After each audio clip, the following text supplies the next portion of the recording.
Hello, കേൾക്കാൻ പറ്റുന്നുണ്ടോ? Hello.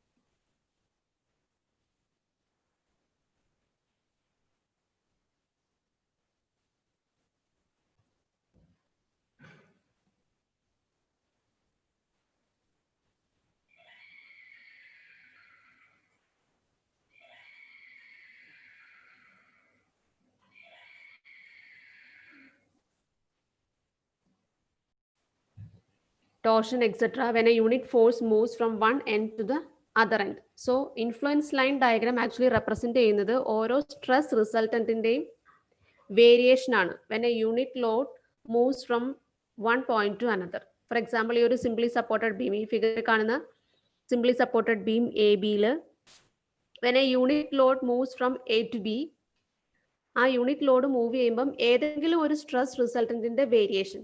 So ഇവിടെ കാണിച്ചിരിക്കുന്ന figure ILD4RA. So ILD4RA represents a variation of the reaction RA when a unit load moves from A to B. ഈ ഒരു unit load എയിൽ നിന്ന് പതുക്കെ മൂവ് ചെയ്ത് ബിയിൽ എത്തുമ്പോൾ ഉള്ള ആർഐയുടെ വേരിയേഷൻ ആണ്, ആർഐയുടെ വാല്യൂസിന് വരുന്ന വേരിയേഷൻ ആണ് ഇൻഫ്ലുവൻസ് ലൈൻ ഡയഗ്രാം റെപ്രസെന്റ് ചെയ്യുന്നത്.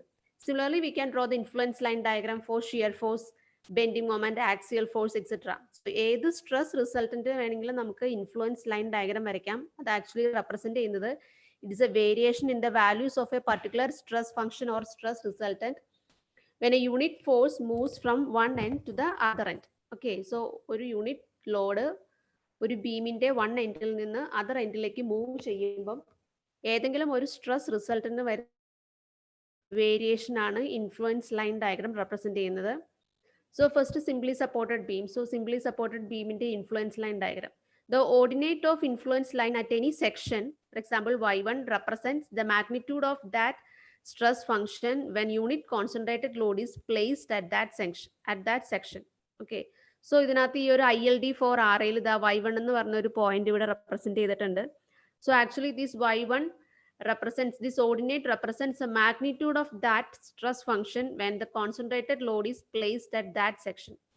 So ഈ ഒരു യൂണിറ്റ് ലോഡ് എയിൽ നിന്ന് മൂവ് ചെയ്ത് ഈ ഒരു പോയിന്റ്, ഈ ഒരു y1ന് നേരെ മുകളിൽ വരുന്ന പോയിന്റിൽ യൂണിറ്റ് ലോഡ് എത്തുമ്പം ആർഐയുടെ വാല്യൂ ആണ് ഈ y1 ഓർഡിനേറ്റ് റെപ്രസെന്റ് ചെയ്യുന്നത്. Okay, so that ordinate of influence line at any section represents the magnitude of that stress function when concentrated load is placed at that section.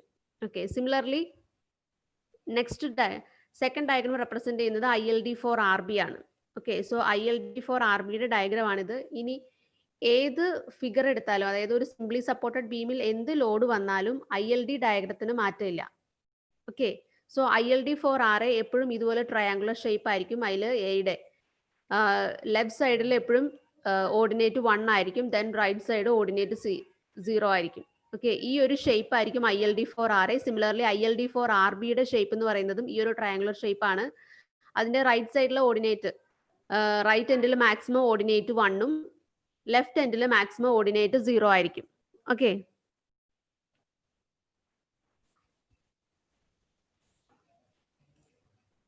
So left എൻഡിലെ maximum ordinate 0 ആയിരിക്കും. So ഈ ഒരു figure represent ചെയ്യുന്നത് ഈ ഒരു load 1 kilo newton point എയിൽ എത്തുമ്പം റിയാക്ഷന്റെ unit എന്ന് പറയുന്നത് 1 കിലോ ന്യൂട്ടൺ തന്നെയായിരിക്കും. അതാണ് എയുടെ നേരെ താഴെ 1 യൂണിറ്റ് വന്നത്. when the load starts to move from A to B, എന്താണ് ആർഐയുടെ വാല്യൂ പതുക്കെ കുറഞ്ഞു വരും. അങ്ങനെ ലോഡ് മൂവ് ചെയ്ത് ബിയിൽ എത്തുമ്പം ആർഐയുടെ വാല്യൂ, അതായത് റിയാക്ഷന്റെ വാല്യൂ കുറഞ്ഞു 0-യിലെത്തും. ഇതാണ് ഈ ഒരു ഡയഗ്രാം റെപ്രസെന്റ് ചെയ്യുന്നത്. Similarly ILD4RB. സോ ILD4RBയിൽ ഈ യൂണിറ്റ് ലോഡ് എയിൽ എത്തുമ്പം, അതായത് യൂണിറ്റ് ലോഡ് എയിൽ നിൽക്കുമ്പം ആർബിയുടെ റിയാക്ഷന്റെ വാല്യൂ 0 ആയിരിക്കും. ആർബിയുടെ വാല്യൂ 0 ആയിരിക്കും. ഈ ലോഡ് പതുക്കെ മൂവ് ചെയ്ത് ബിയുടെ അടുത്ത് എത്തും തോറും റിയാക്ഷന്റെ വാല്യൂ കൂടി എപ്പോഴാണോ ബിയിൽ എത്തുന്നത് അന്നേരം റിയാക്ഷന്റെ വാല്യൂ മാക്സിമം ആവും, 1 യൂണിറ്റ് ആവും. ഓക്കെ, അതാണ് ILD4RB. സോ ഈ ഒരു ILD വെച്ചിട്ട് നമുക്ക് ഈസി ആയിട്ട് ഒരു സ്ട്രക്ചറിന്റെ, അതായത് സിംപ്ലി സപ്പോർട്ടഡ് ബീമിന്റെ റിയാക്ഷൻ വാല്യൂസ് കാൽക്കുലേറ്റ് ചെയ്യാം. സോ അതിന്റെ ആപ്ലിക്കേഷൻ എങ്ങനെയാന്ന് നോക്കാം. Consider the simply supported beam A B which is subjected to load P1, P2 and W per unit run. ഒരു W പെർ യൂണിറ്റ് റണ്ണുള്ള ഒരു UDL-ഉം അതിനകത്ത് ആക്ട് ചെയ്യുന്നുണ്ട്. Then 2 concentrated loads P1 and P2 act ചെയ്യുന്നുണ്ട്. So by using ILD we can find out the reaction RB. എങ്ങനെയാന്ന് നോക്കാം. ILD വരയ്ക്കുക. സോ ILD ഫോർ RB നമുക്കറിയാം, ട്രയാങ്കുലർ ഷേപ്പ് ആണ്. ബിയുടെ അവിടെ മാക്സിമം 1 യൂണിറ്റ് വരും. ഇനി നമുക്ക് ഇതിനകത്ത് കണ്ടുപിടിക്കേണ്ട വാല്യൂസ് എന്ന് പറയുന്നത് P1. ഈ P1 ലോഡിന് കറസ്പോണ്ടിങ് ആയിട്ട് ആ സെയിം ഡിസ്റ്റൻസിൽ ILDയുടെ ഓർഡിനേറ്റ് Y1 വാല്യൂ കണ്ടുപിടിക്കുക. അതുപോലെ P2 ലോഡിന് കറസ്പോണ്ടിങ് ആയിട്ട് വരുന്ന ഓർഡിനേറ്റ് Y2 വാല്യൂ കാൽക്കുലേറ്റ് ചെയ്യുക. ദെൻ ഇത്രയും പോർഷൻ UDL ആണ്. ആ UDLന്റെ ഇവിടെ വരുന്ന ഈ ഒരു പോർഷന്റെ Y3 കാൽക്കുലേറ്റ് ചെയ്യുക. ഇവിടത്തെ നമുക്കറിയാം ഓർഡിനേറ്റ് 1 ആണ്. സോ ഇത് സിമിലർ ട്രയാങ്കിളിന്റെ പ്രോപ്പർട്ടി വെച്ച് നമുക്ക് Y1, Y2 and Y3യുടെ values calculate ചെയ്യാൻ പറ്റും. കാരണം താഴത്തെ ഡിസ്റ്റൻസ് നമുക്കറിയാം, ഈ ഒരു ഡിസ്റ്റൻസ് എല്ലാം നോൺ വാല്യൂസ് ആയിരിക്കും. ഇവിടെ വരുന്ന ഡിസ്റ്റൻസ്, ഈ എല്ലാ പോയിന്റ്സിലും വരുന്ന ഡിസ്റ്റൻസ് നോൺ വാല്യൂസ് ആയിരിക്കും. സോ ഇവിടുത്തെ ഈ ഒരു ഓർഡിനേറ്റ് അറിയാമെങ്കിൽ we can find out Y1, Y2 and Y3. So total vertical reaction RB due to given load system. So ഈ ഒരു തന്നിരിക്കുന്ന ലോഡ് വെച്ച് റിയാക്ഷൻ RBയുടെ വാല്യൂ എന്ന് പറയുന്നത് RB equal to just load into ordinate ആണ്. ആ ലോഡ് വെച്ചിട്ട് ഓർഡിനേറ്റിനെ മൾട്ടിപ്ലൈ ചെയ്യുക. P1 Y1 plus P2 Y2 plus W into UDL വരുന്നതുകൊണ്ട് UDLന്റെ താഴെ എത്ര പോർഷൻ ഉണ്ടോ അതിന്റെ ഏരിയ ആണ് നമ്മൾ കാൽക്കുലേറ്റ് ചെയ്യേണ്ടത്, ILD ഡയഗ്രത്തിന്റെ area. So W into area of this portion, ഈ ILD ഡയഗ്രത്തിന്റെ ഏരിയ കൊണ്ട് മൾട്ടിപ്ലൈ ചെയ്യാം. സോ ഇത് നമ്മൾ സം ചെയ്യുമ്പോൾ കിട്ടുന്നതായിരിക്കും റിയാക്ഷൻ RB എന്ന് പറയുന്നത്. ഓക്കെ, സോ ILD ഡയഗ്രം അറിയാമെങ്കിൽ നമുക്ക് മൊമെന്റ് ഒന്നും എടുക്കാതെ ഡയറക്റ്റ് ആയിട്ട് അതിന്റെ റിയാക്ഷൻ RB കാൽക്കുലേറ്റ് ചെയ്യാൻ പറ്റും. സോ ഇതാണ് ILDയുടെ ആപ്ലിക്കേഷൻ വരുന്നത്. ഇൻഫ്ലുവൻസ് ലൈൻ ഡയഗ്രത്തിന്റെ ആപ്ലിക്കേഷൻ എങ്ങനെയാണ് ഇൻഫ്ലുവൻസ് ലൈൻ ഡയഗ്രം വെച്ച് റിയാക്ഷന്റെ വാല്യൂ കാൽക്കുലേറ്റ് ചെയ്യുന്നത്. Okay, so next ILD for shear force at C ആണ്. So shear force let it be this point B C. ഈ ഒരു പോയിന്റ് പർട്ടിക്കുലർ പോയിന്റ് C ആണെന്ന് വിചാരിക്കുക. Then ILD for shear force at C എന്ന് പറയുന്നത് ഡയഗ്രത്തിൽ from A to C വരെ negative shear force ആണ്. Negative shear force എയിൽ നിന്ന് സ്റ്റാർട്ട് ചെയ്യും. ലോഡ് മൂവ് ചെയ്യും തോറും നെഗറ്റീവ് ഷിയർ ഫോഴ്സ് ആണ് ആദ്യം കൂടി വരുന്നത്. നെഗറ്റീവ് ഷിയർ ഫോഴ്സ് ഇൻക്രീസ് ചെയ്ത് അതിന്റെ മാക്സിമം വാല്യൂ എന്ന് പറയുന്നത് എവിടെയാണോ ലോഡിന്റെ പൊസിഷൻ, ഇവിടെയാണ് C എന്ന് പറയുന്നിടത്താണ് നമ്മളുടെ ലോഡ് ഇരിക്കുന്നത്. ആ ലോഡ് പൊസിഷന്റെ വാല്യൂ വരുമ്പം മാക്സിമം ആവും. മാക്സിമം നെഗറ്റീവ് ഷിയർ ഫോഴ്സ് എന്ന് പറയുന്നത് Z/L ആണ്. വേർ Z എന്ന് പറയുന്നത് from A to C distance ആണ്. L എന്ന് പറയുന്നത് ടോട്ടൽ സ്പാൻ ആണ്. ഓക്കെ, സോ Z/L ആണ് ഇവിടുത്തെ മാക്സിമം ഓർഡിനേറ്റ് എന്ന് പറയുന്നത്. Z/L ആണ്. സോ Z/L ആണ് മാക്സിമം നെഗറ്റീവ് ഷിയർ ഫോഴ്സ് എന്ന് പറയുന്നത്. ദെൻ C കഴിഞ്ഞ് ക്രോസ് ചെയ്ത് യൂണിറ്റ് ലോഡ് പോയി കഴിഞ്ഞാൽ പിന്നെ വരുന്നത് പോസിറ്റീവ് ഷിയർ ആണ്.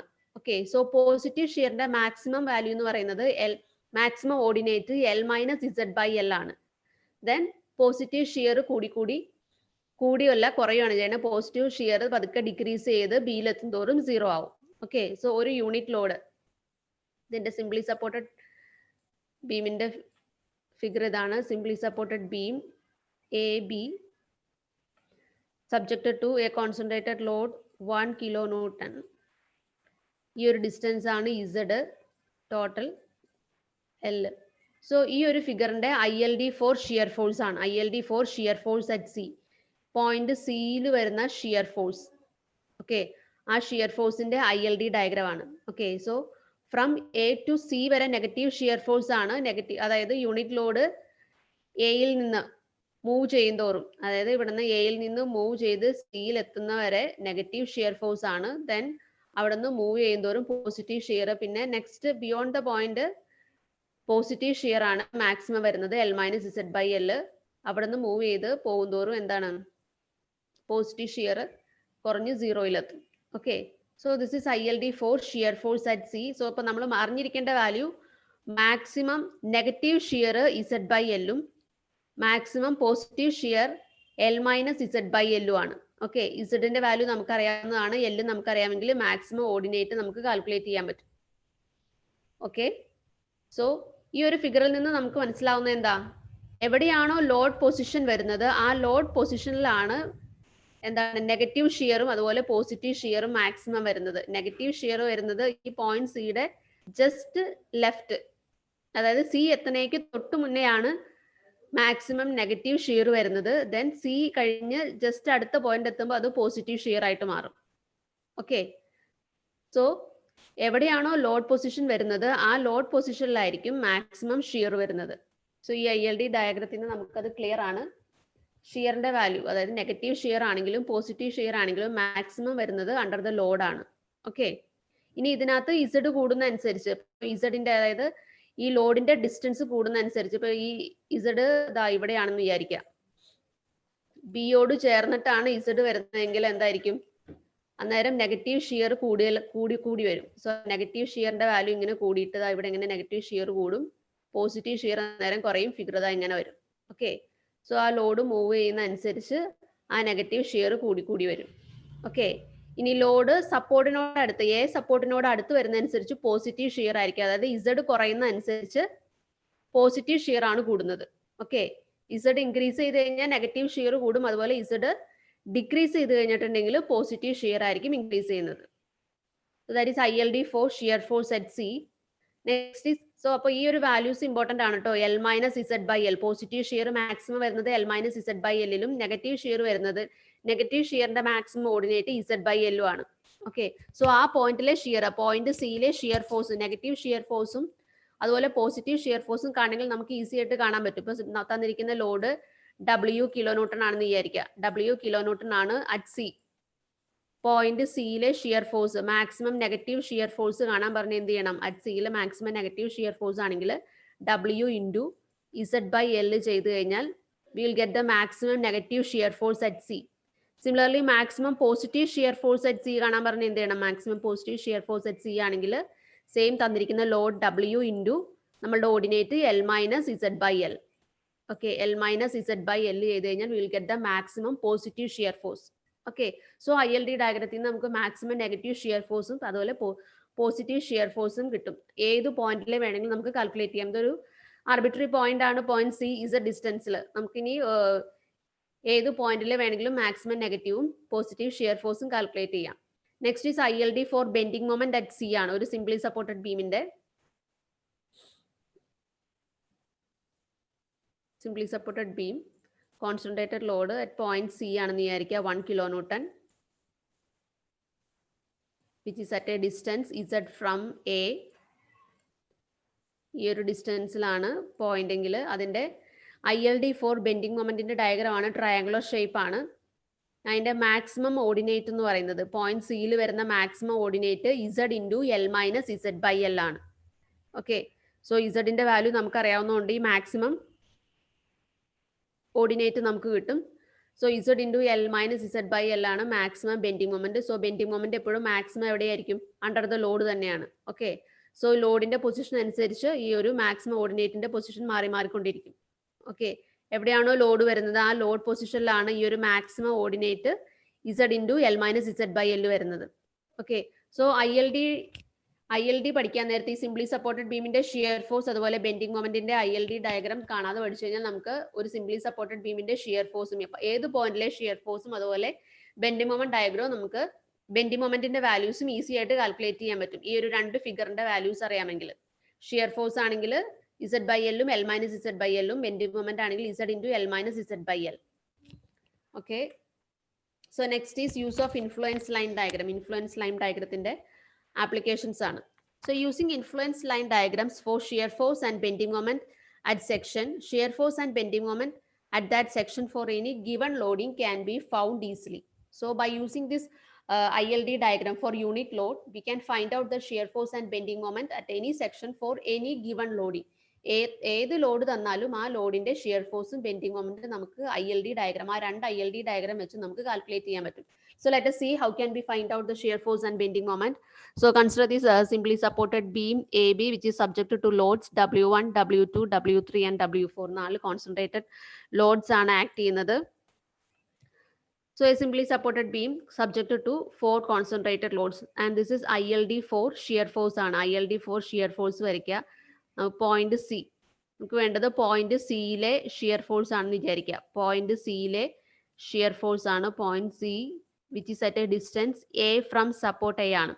Okay, so A from support Aയിൽ വരുന്ന അതായത് ഇസഡിന് പകരം ഇവിടെ എ ആണ്, അതിൻ്റെ ILD ഫോർ ഷിയർ ഫോഴ്സ് വരയ്ക്കുക. സോ നെഗറ്റീവ് ഷിയർ മാക്സിമം വരുന്നത് A/L പോസിറ്റീവ് ഷിയർ വരുന്നത് L-A/L ആണ്. ഓക്കെ, ഇനി പോയിന്റ് സിയിലെ ഷിയർ ഫോഴ്സ് കാണാൻ എന്ത് ചെയ്യണം? പോയിന്റ് സിയിലെ ഷിയർ ഫോഴ്സ് കാണണമെങ്കിൽ shear force at point C equal to W1 into corresponding ordinate ആണ്. ഓക്കെ, ഇത്രയേ ഉള്ളൂ. പോയിന്റ് സിയിലെ shear force at point C കാണാൻ വേണ്ടി നമ്മൾ ചെയ്യേണ്ടത് ഫസ്റ്റ് W1ന് കറസ്പോണ്ടിങ് ആയിട്ടുള്ള ഓർഡിനേറ്റ് വാല്യൂ കാൽക്കുലേറ്റ് ചെയ്യുക, W2ന് കറസ്പോണ്ടിങ് ആയിട്ടുള്ളത് ഓർഡിനേറ്റ് Y2 കാൽക്കുലേറ്റ് ചെയ്യുക, W3ക്ക് നേരെ താഴെ വരുന്ന Y3 ആൻഡ് W4ന് താഴെ വരുന്ന Y4 ഈ ഓർഡിനേറ്റ്സിന്റെ വാല്യൂ കാൽക്കുലേറ്റ് ചെയ്യുക. അത് നമുക്ക് കാൽക്കുലേറ്റ് ചെയ്യാൻ പറ്റും, കാരണം ഈ മാക്സിമം ഓർഡിനേറ്റിന്റെ വാല്യൂ നമുക്ക് നോൺ വാല്യൂസ് ആണ്. L-A/L ചെയ്ത് കഴിഞ്ഞാൽ ഈ ഓർഡിനേറ്റിന്റെ വാല്യൂ കിട്ടും. അതുപോലെ A/L ചെയ്ത് കഴിഞ്ഞാൽ ഈ ഒരു ഓർഡിനേറ്റിന്റെ വാല്യൂസ് നമുക്ക് കാൽക്കുലേറ്റ് ചെയ്തെടുക്കാൻ പറ്റും. ഓക്കെ, ആ വാല്യൂസും അതുപോലെ ഈ ഡിസ്റ്റൻസും വെച്ച് സിമിലർ ട്രയാങ്കിൾ പ്രോപ്പർട്ടി വെച്ച് നമുക്ക് Y1, Y2, Y3 and Y4 calculate ചെയ്യാം. സോ അതിന്റെ ഓർഡിനേറ്റ് വാല്യൂസ് കിട്ടിക്കഴിഞ്ഞാൽ പിന്നെ സിമ്പിൾ ആണ്. ഷിയർ ഫോഴ്സ് അറ്റ് സി എന്ന് പറയുന്നത് W1 ഇൻറ്റു, അതായത് load into corresponding ordinate Y1 plus next load W2 into Y2 plus W3 into Y3 plus W4 into Y4 ആണ് shear force at C എന്ന് പറയുന്നത്. Okay, so shear force at C നമുക്ക് easy ആയിട്ട് calculate ചെയ്യാം. Just load into corresponding ordinate multiply ചെയ്യുക, then എത്ര load ഉണ്ടോ അതിൻ്റെ സം ചെയ്യാം. Okay, that is ILD for shear force at C. So next bending moment at C. Point സിയിലെ bending moment calculate ചെയ്യണമെങ്കിൽ സിമിലർലി അതിൻ്റെ ILD ഫോർ ബെൻഡിങ് മൊമെന്റ് വരയ്ക്കുക. ILD for bending moment വരച്ച് അതിൻ്റെ maximum ordinate at point C ആയിരിക്കും. Point സിയിലെ maximum ordinate Z into L-Z/L ആണ്. Okay, so ഈ അത് ചെയ്ത് കഴിഞ്ഞാൽ നമുക്ക് YCയുടെ ഈ ഒരു ഓർഡിനേറ്റിന്റെ വാല്യൂ കിട്ടും. Then find out Y1, Y1 dash, Y2 dash, Y3 dash and Y4 dash ഈ 4 ordinates corresponding to the load, ആ ലോഡിന്റെ താഴെ വരുന്ന 4 ഓർഡിനേറ്റ്സിന്റെ വാല്യൂസ് കാൽക്കുലേറ്റ് ചെയ്യുക. Then bending moment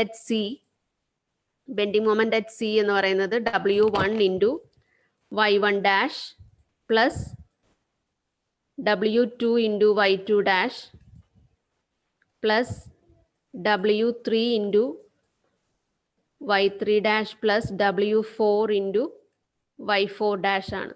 okay, so ഇത് ചെയ്ത് കഴിഞ്ഞാൽ we can find out the bending moment at point C. Okay, so point സിയിലെ ബെൻഡിങ് മൊമെന്റും അതുപോലെ ഷിയർ ഫോഴ്സും ILD വെച്ച് നമുക്ക് കാൽക്കുലേറ്റ് ചെയ്യാൻ പറ്റും. ഇത് കോൺസെൻട്രേറ്റഡ് ലോഡിന്റെ കേസിൽ. ഓക്കെ, നെക്സ്റ്റ് UDL, അതായത് ഒരു സിംപ്ലി സപ്പോർട്ടഡ് ബീമിൽ UDL ആക്ട് ചെയ്ത് കഴിഞ്ഞാൽ നമുക്ക് ILD വെച്ചിട്ട് അതിന്റെ ഷിയർ ഫോഴ്സും ബെൻഡിങ് മൊമെന്റും എങ്ങനെ കാൽക്കുലേറ്റ് ചെയ്യാൻ നോക്കാം.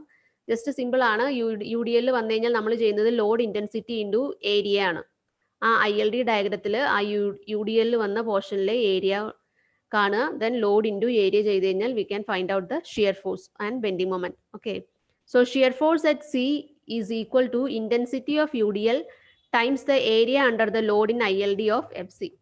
ഓക്കെ, സോ നമുക്ക് first shear force at C കാണണമെങ്കിൽ ഫസ്റ്റ് അറ്റ് സിയിൽ വരുന്ന ILD ഡയഗ്രം വരയ്ക്കുക. സി എന്ന് പറയുന്നത് at a distance A from support A ആണ്. സോ A/L-ഉം L-A/L-ഉം ആണ് മാക്സിമം ഓർഡിനേറ്റ്. എല്ലാത്തിൻ്റെയും സെയിം തന്നെയാണ് ഈ ILD for shear force. Okay, A/L-ഉം L-A/L-ഉം വെച്ച് ILD ഡയഗ്രം വരയ്ക്കുക. ദെൻ അതിൻ്റെ മുകളിലായിട്ട് നമ്മളുടെ ലോഡ്, ഓക്കെ, UDL ആണ് ലോഡ്. ആ ലോഡിന്റെ സ്റ്റാർട്ടിങ്ങിന്റെ അവിടെ വരുന്ന ഓർഡിനേറ്റ് കാൽക്കുലേറ്റ് ചെയ്യുക. This is Y1. Then next എൻഡിൽ വരുന്ന ഓർഡിനേറ്റ് Y2 കാൽക്കുലേറ്റ് ചെയ്യുക. ഓക്കെ, സോ നമുക്കിപ്പോൾ 2 ഏരിയ ഉണ്ട്.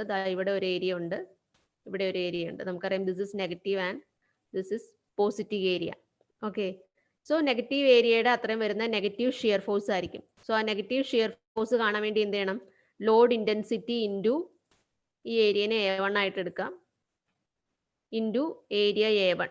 ഓക്കെ, അത് നെഗറ്റീവ് ആയതുകൊണ്ട് എന്തായാലും അതിന് നെഗറ്റീവ് സൈൻ കൊടുക്കണം. -W ഇൻറ്റു A1 ആണ് ഇത്രയും പോർഷനിലെ shear force.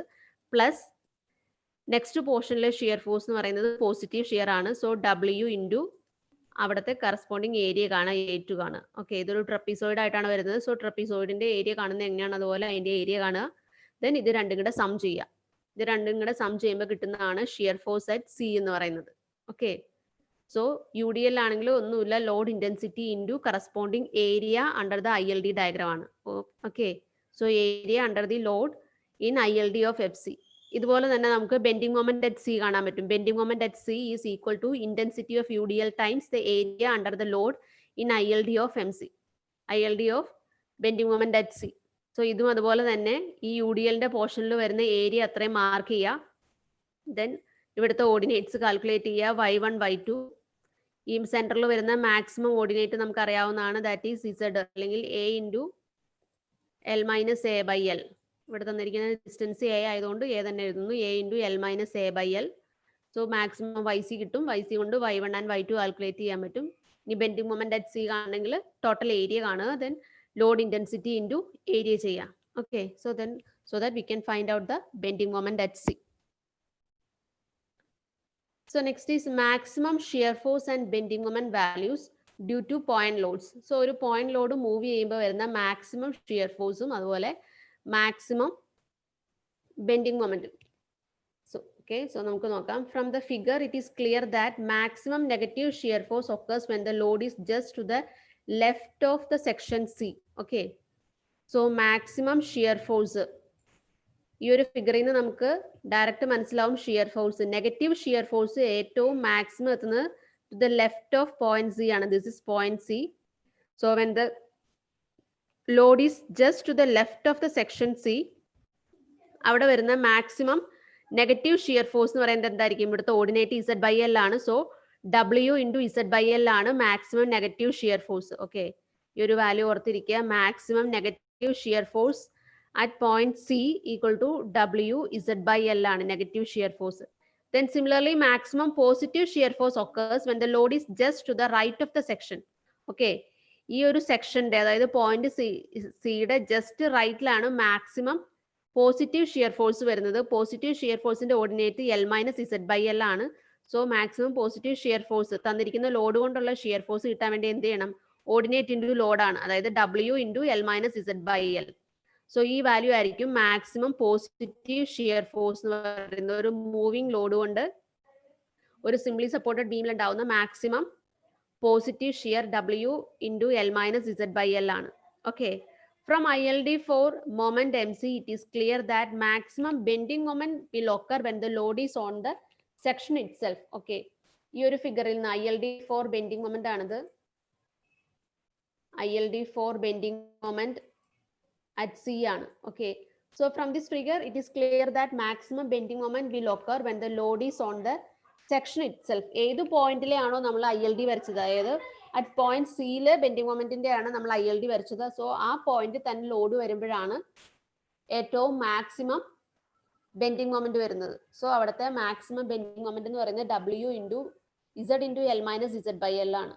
Okay, so maximum bending moment when a point load moves from one point to another, maximum bending moment will occur under the load itself, and the value ആണ് W into Z into L minus Z by L.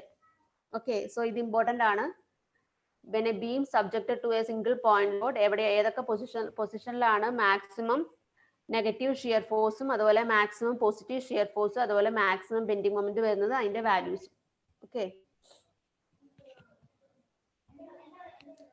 so next is absolute maximum values anywhere in the beam. Okay, so absolute maximum value എവിടെയാണ്? absolute maximum എന്ന് പറയുന്നത് ഒരു load from എയിൽ നിന്ന് ബിയിലേക്ക് move ചെയ്യുമ്പം ഏറ്റവും maximum values എവിടേക്കാണ് വരുന്നതെന്നാണ്. Okay, ഏറ്റവും maximum values absolute maximum. So for achieving this, ordinate of ILD should be maximum. So the figure പറയാം. So this is ILD for shear force. Okay, shear force at C. So ഇതിൽ നമുക്ക് അറിയേണ്ടത് absolute maximum, അതായത് negative shear force എപ്പോഴാണ് ഏറ്റവും maximum ആവുന്നത്. So എപ്പോഴായിരിക്കും negative shear force ഏറ്റവും maximum ആവുന്നത്? ഈ ഒരു ഫിഗർ ഇവിടെയാണ് ഇപ്പം നമ്മുടെ ലോഡ് നിൽക്കുന്നത്. പോയിന്റ് സിയിൽ ലോഡ് നിൽക്കുമ്പോഴാണ് ഏറ്റവും മാക്സിമം വരുന്നത്. ഇനി ഇതാ ഈ ഇസഡ് ഇവിടുന്ന് ഇൻക്രീസ് ചെയ്യുന്തോറും ഈ ഓർഡിനേറ്റിന്റെ വാല്യൂ ഇൻക്രീസ് ചെയ്തുകൊണ്ടേയിരിക്കും. ഓർഡിനേറ്റ് ഇൻക്രീസ് ചെയ്യുന്നതനുസരിച്ച് നമ്മുടെ ഷിയർ ഫോഴ്സ് ഇൻക്രീസ് ചെയ്യും. സോ അങ്ങനെ ഇസഡ് ഇൻക്രീസ് ചെയ്ത് എപ്പോഴാണോ ഇസഡ് ഈക്വൽ ടു എൽ ആവുന്നത് അപ്പോഴായിരിക്കും ഏറ്റവും മാക്സിമം നെഗറ്റീവ് ഷിയർ ഫോഴ്സ് ഇതിനകത്ത് വരുന്നത്. ഓക്കെ, അതായത് ലോഡ് ഫ്രം ഈ ഒരു യൂണിറ്റ് ലോഡ് എയിൽ നിന്ന് മൂവ് ചെയ്ത് അത് എപ്പോഴാണോ ബിയിൽ എത്തുന്നത്, ആ ബിയിൽ എത്തുന്ന സമയത്താണ് ആ ഒരു സ്ട്രക്ചറിലെ ഏറ്റവും മാക്സിമം നെഗറ്റീവ് ഷിയർ ഫോഴ്സ് വരുന്നത്. Okay, so for achieving this, ordinate of ILD should be maximum. Negative shear force ordinate is maximum when Z equal to L and is equal to 1. Okay, Z equal to L ആവുമ്പോഴാണ് ഏറ്റവും maximum negative shear force വരുന്നത്, when Z equal to L and is equal to 1. So therefore absolute maximum negative shear force equal to W, and it occurs when the load is at Z equal to L. So Z equal to L വന്നു കഴിയുമ്പോഴത്തേക്കും നമ്മുടെ ഓർഡിനേറ്റിന്റെ ILDയിലെ ordinate 1 ആവും. Okay, അതായത് ഇവിടെ വരുമ്പോഴത്തേക്കും എന്താണ് L/L എന്ന് വരും, ഈ ഓർഡിനേറ്റ് 1 ആവും. ഈ ഓർഡിനേറ്റ് 1 ആയി കഴിഞ്ഞ് കഴിഞ്ഞാൽ മാക്സിമം നെഗറ്റീവ് ഷിയർ ഫോഴ്സ് എന്ന് പറയുന്നത് എന്തായിരിക്കും? സോ ഇവിടെ തന്നിരിക്കുന്ന ലോഡ് W ആണെങ്കിൽ maximum negative shear force W into 1 വരും, ദാറ്റ് ഈസ് W ആണ്. ഓക്കെ, സോ അങ്ങനെയാണ് ഇവിടെ W കിട്ടിയത്. Absolute maximum negative shear force is W. Okay, ഇനി positive shear force. Positive shear എപ്പോഴാണ് അബ്സല്യൂട്ട് മാക്സിമം ആവുന്നത്? So from this figure we can see that ഇസഡിന്റെ value decrease ചെയ്യുന്നതനുസരിച്ച്, അതായത് ഇസഡ് ഇതാ കുറഞ്ഞു വരുന്തോറും ഈ ILDയുടെ ഓർഡിനേറ്റ് ഇതാ ഇൻക്രീസ് ചെയ്ത് വരും. അത് ഇൻക്രീസ് ചെയ്ത് എപ്പോഴാണോ ഇസഡ് ഈക്വൽ ടു 0 ആവുന്നത് അപ്പോഴായിരിക്കും ഈ ഒരു പോസിറ്റീവ് ഷിയറിന്റെ ഈ ഓർഡിനേറ്റ് മാക്സിമത്തിൽ എത്തുന്നത്. Okay, so when Z equal to 0 ആവുമ്പോഴാണ് absolute maximum positive shear force വരുന്നത്. So for positive shear force ILD ordinate has maximum value of 1 when Z equal to 0. So when Z equal to 0 ആവുമ്പോഴാണ് positive shear maximum ആവുന്നത്. So absolute maximum positive ഷിയറിന്റെ value W തന്നെയാണ്. Then ordinate of ILD for moment is maximum when Z equal to L/2. ഇനി നോക്കുക bending moment, ILD for bending moment നോക്കുക. So ഈ ഒരു ഫിഗറിൽ ഈ ഒരു ഓർഡിനേറ്റ് മാക്സിമം ആവുന്ന എപ്പോഴായിരിക്കും? സോ ഇത് ഈ ഒരു ബീമിന്റെ കറക്റ്റ് സെന്ററിൽ വന്നു കഴിയുമ്പോഴാണ് ഈ നടുക്കത്തെ ഓർഡിനേറ്റ് ഏറ്റവും മാക്സിമം ഉള്ളു, കാരണം ട്രയാങ്കിൾ ആണ്. സോ ഇവിടുന്ന് സെന്ററിൽ നിന്ന് അങ്ങോട്ടോ ഇങ്ങോട്ടോ മാറിയാലും എന്താണ് ഓർഡിനേറ്റ് നമുക്ക് കുറയും, രണ്ട് സൈഡിലും വരുന്നത്. സോ ഏറ്റവും മാക്സിമം വരുന്നത് Z ഈക്വൽ ടു L/2ലാണ് ഓർഡിനേറ്റിന്റെ വാല്യൂ, അതായത് പോസിറ്റീവ് മാക്സിമം ബെൻഡിങ് മൊമെന്റ് വരുന്നത് when Z ഈക്വൽ ടു L/2ലാണ്. So ordinate of ILD for moment is maximum when Z equal to L/2. So Z equal to L/2 ആവുമ്പോൾ നമ്മളുടെ ordinate calculate ചെയ്യുക. So when the load is at the mid span absolute maximum bending moment occurs and its value is WL/4. Okay, so WL/4 കിട്ടിയത്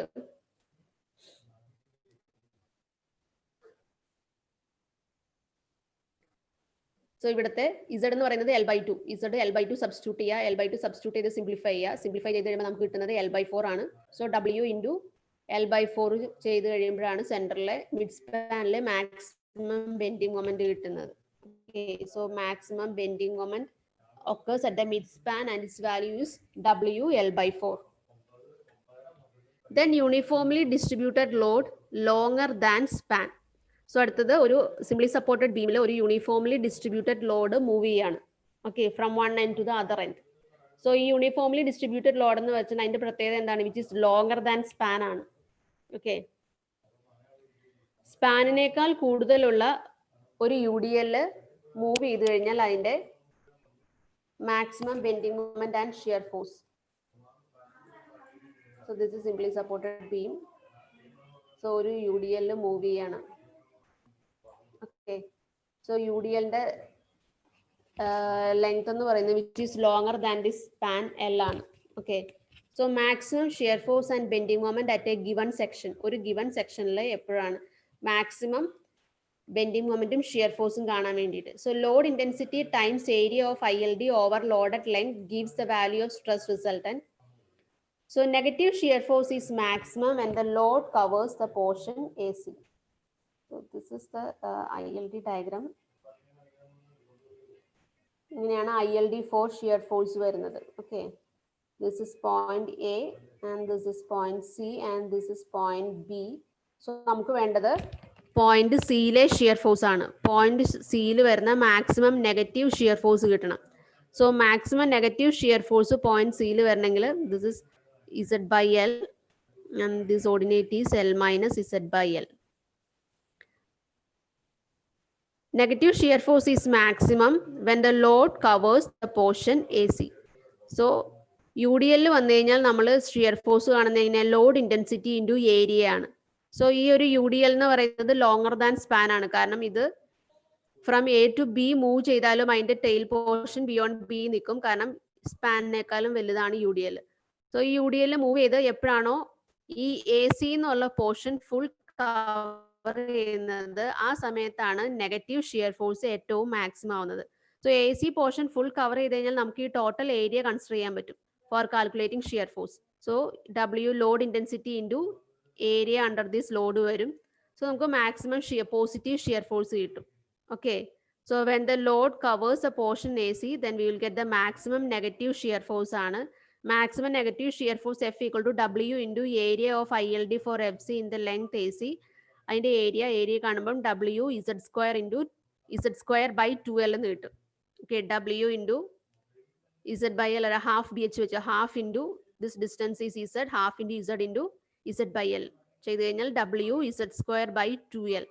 point സിയിലെ maximum negative shear force ആണ് WZ square by 2L when a UDL covers the portion AC. ഇനി positive shear ഏറ്റവും maximum വരുന്നപ്പോൾ എപ്പോഴായിരിക്കും? when it covers the portion CB. Okay, remaining portion positive ഷിയറിന്റെ total ഏരിയനെ UDL എപ്പോഴാണോ cover ചെയ്യുന്നത് ആ സമയത്താണ് മാക്സിമം പോസിറ്റീവ് ഷിയർ ഫോഴ്സ് വരുന്നത്. Positive shear force is maximum when the uniformly distributed load occupies the portion CB. Okay, so നേരമാണ് നമുക്ക് load into total area multiply ചെയ്യാൻ പറ്റുള്ളൂ. So load into area of ILD for FC in length CB which is equal to W into ആ പോർഷനിലെ area half into L minus Z by L into this length is L minus Z. So W into L minus Z all square by 2L എന്ന് കിട്ടും. Okay, and it is clear that maximum moment at C will be when the UDL covers the entire span. ഇനി bending moment maximum ആവുന്നത് എപ്പോഴായിരിക്കും? bending moment maximum ആവുന്നത് this is ILD for bending moment. ഇതാണ് bending moment. ഈ UDL full span എപ്പോഴാണോ cover ചെയ്യുന്നത് അന്നേരമാണ് നമുക്ക് bending moment maximum ആവുന്നത്. കാരണം ഫുൾ സ്പാൻ കവർ ചെയ്ത് കഴിഞ്ഞാൽ ലോഡ് ഇൻറ്റു ടോട്ടൽ ഈ ഏരിയ നമുക്ക് മൾട്ടിപ്ലൈ ചെയ്യാൻ പറ്റും. അന്നേരമാണ് ഏറ്റവും മാക്സിമം വാല്യൂ കിട്ടുന്നത്. So maximum bending moment at C will be when the UDL covers the entire span. Entire span UDL cover ചെയ്ത് കഴിഞ്ഞാൽ പോയിന്റ് സിയിലെ മാക്സിമം ബെൻഡിങ് മൊമെന്റ് കിട്ടും. അതിന്റെ വാല്യൂ എന്ന് പറയുന്നത് W into area of ILD for MC which is equal to W into area multiply ചെയ്യാം. നമുക്ക് കിട്ടുന്നത് WZ into Z by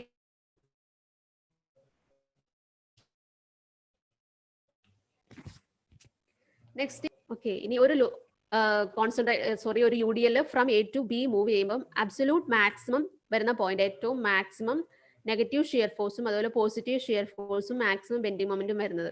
so ആദ്യം പറഞ്ഞ പോലെ തന്നെ സെയിം ആണ്. നെഗറ്റീവ് ഷിയർ ഫോഴ്സ് മാക്സിമം ആവുന്നത് when Z equal to L. Z equal to L വരുമ്പോൾ നെഗറ്റീവ് ഷിയർ ഫോഴ്സ് മാക്സിമം ആവും. സോ അതിന്റെ ഫിഗർ വരയ്ക്കുക. ദെൻ ലോഡ് ഇൻറ്റു ഏരിയ കാണുക. ഹാഫ് WL by 2 ആണ് absolute maximum shear force, negative shear force. അതുപോലെ positive shear force maximum ആവുന്നത് when Z equal to 0 ആവുമ്പോഴാണ്. Z equal to 0യുടെ figure വരയ്ക്കുക. Z ഈക്വൽ ടു 0 ഫിഗർ വരുമ്പോൾ ഇങ്ങനെ ഒരു ട്രയാങ്കിൾ ആണ് വരുന്നത്. ഇവിടുത്തെ ordinate 1.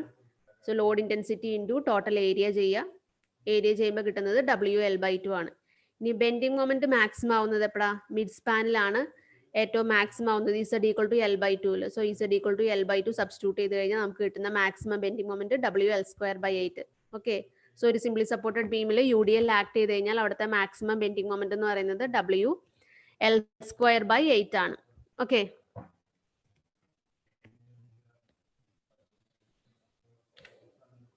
Next is uniformly distributed load shorter than span.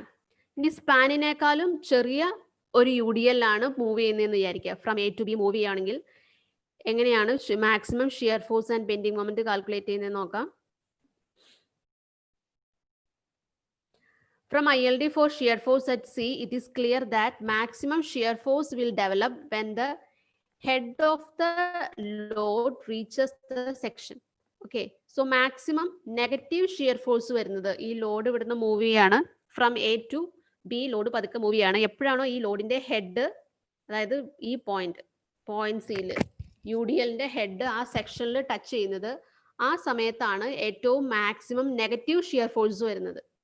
Okay, so അതിന്റെ കൺസെപ്റ്റ് ഇതാണ്. ഹെഡ് ഇവിടെ ടച്ച് ചെയ്ത് കഴിഞ്ഞാൽ ബാക്കി ഫുൾ യു ഡി എൽ നമുക്ക് കിട്ടും. റിമൈനിങ് ഷോർട്ടർ ദാൻ സ്പാൻ ആണ്, സോ ബാക്കി remaining full U D L കിട്ടും. സോ അത്ര ഏരിയ നമുക്ക് മൾട്ടിപ്ലൈ ചെയ്യാൻ കിട്ടും. ഏരിയ കൂടുതൽ അനുസരിച്ച് നമ്മുടെ വാല്യൂ കൂടിക്കൊണ്ടിരിക്കും.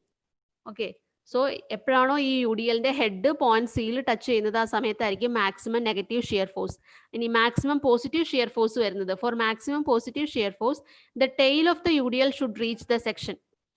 ഇതിങ്ങനെ മൂവ് ചെയ്ത് എപ്പോഴാണോ ഈ യു ഡി എല്ലിന്റെ ടെയിൽ പോർഷൻ പോയിന്റ് സിയിൽ ടച്ച് ചെയ്യുന്നത്, ആ സമയത്തായിരിക്കും മാക്സിമം പോസിറ്റീവ് ഷിയർ വരുന്നത്. കാരണം ഇവിടെ ടെയിൽ ടച്ച് ചെയ്ത് കഴിഞ്ഞാൽ ബാക്കി ഫുൾ ഫ്രണ്ടിലേക്ക് ഉണ്ടാവും. സോ നമുക്ക് കൂടുതൽ ഏരിയ കിട്ടും. പോസിറ്റീവ് ഷിയറിന്റെ കൂടുതൽ ഏരിയ നമുക്ക് മൾട്ടിപ്ലൈ ചെയ്യാൻ കിട്ടും. സോ ഏരിയ കൂടുന്നതനുസരിച്ച് പോസിറ്റീവ് ഷിയറിന്റെ വാല്യൂ കൂടും. So U D L shorter than span ആണെങ്കിൽ മാക്സിമം നെഗറ്റീവ് ഷിയർ ഫോഴ്സ് വരുന്നത് when the head of the load reaches the section ആണ്. Then maximum positive shear force വരുന്നത് tail of the U D L reach the section ആണ്. ഈ point important ആണ്, ഞാൻ ചോദിച്ചു കണ്ടിട്ടുണ്ട്. എപ്പോഴാണ് U D L shorter than span വരുമ്പോൾ മാക്സിമം നെഗറ്റീവ് ഷിയർ ഫോഴ്സും അതുപോലെ മാക്സിമം പോസിറ്റീവ് ഷിയർ ഫോഴ്സും വരുന്നതെന്ന്. നെഗറ്റീവ് ഷിയർ ഫോഴ്സ് മാക്സിമം വരുന്നത് when the head of the load reaches the section ആണ്. യു ഡി എല്ലിന്റെ ഹെഡ് ആ പോയിന്റ് സിയിൽ ടച്ച് ചെയ്യുമ്പോഴാണ് മാക്സിമം നെഗറ്റീവ് ഷിയർ ഫോഴ്സ് വരുന്നത്. ദെൻ പോസിറ്റീവ് ഷിയർ ഫോഴ്സ് വരുന്നത് when the tail of the U D L should reach the section. U D എല്ലിന്റെ tail ആ സെക്ഷനിൽ വരുമ്പോഴാണ് മാക്സിമം പോസിറ്റീവ് ഷിയർ ഫോഴ്സ് വരുന്നത്. Okay, then moment at C will be maximum when the ordinates of ILD for bending moment at head and tail of the UDL are equal. Okay, ഇനി bending moment maximum വരുന്നത് when the ordinates of ILD at MC at head and tail of the UDL are equal. So ഞാൻ എൻ്റെ figure വരയ്ക്കാം.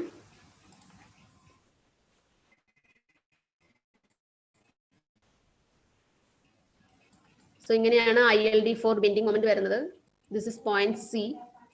Okay, ഇനി ഇതിനകത്ത് പറഞ്ഞിരിക്കുന്നത് ordinates of ILD for bending moment at C at head and tail of the UDL are equal.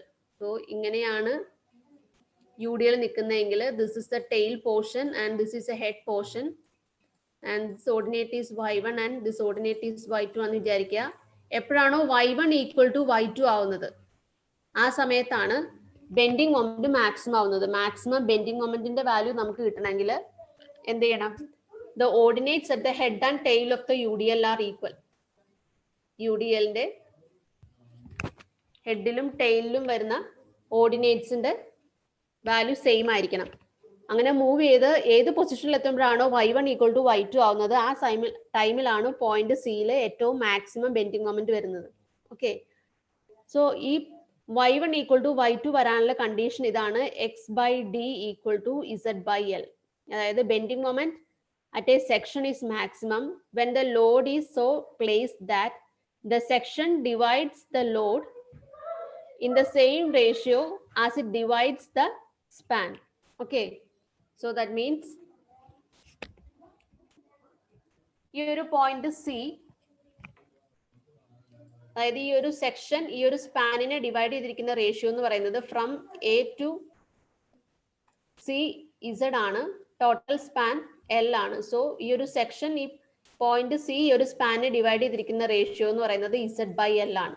Okay, z/l റേഷ്യോയിലാണ്. ആ same റേഷ്യോയിൽ തന്നെ ഈ ഒരു സെക്ഷൻ ലോഡിനെയും ഡിവൈഡ് ചെയ്യണം. ഓക്കെ, സോ ലോഡ് എന്ന് പറയുന്നത് ടോട്ടൽ UDLന്റെ ലെങ്ത് d ആണ്. ഇതിന്റെ ടൈലിൽ നിന്ന് ഈ പോർഷൻ x ആണെങ്കിൽ x/d ഈക്വൽ ടു z/l. എപ്പോഴാണോ ആ ഒരു കണ്ടീഷൻ വരുന്നത്, ആ സമയത്തായിരിക്കും y1 ഈക്വൽ ടു y2 വരുന്നത്. ഓക്കെ, സോ ഈ ഒരു കണ്ടീഷൻ ഇമ്പോർട്ടന്റ് ആണ്. x/d equal to z/l. x/d എന്ന് പറയുന്നത് ഈ ഒരു സെക്ഷൻ, അതായത് പോയിന്റ് സിയുടെ ഈ പോയിന്റ് UDLനെ ഡിവൈഡ് ചെയ്യുന്ന റേഷ്യോ ആണ് x/d. Then Z by L എന്ന് പറയുന്നത് സെക്ഷൻ സി സ്പാനിനെ ഡിവൈഡ് ചെയ്യുന്ന റേഷ്യോ ആണ്. ഓക്കെ, സോ ഈ ഒരു സെന്റൻസ് ഓർത്ത് വെക്കുക. Bending moment at a section is maximum when the load is so placed that the section divides the load in the same ratio as it divides the span.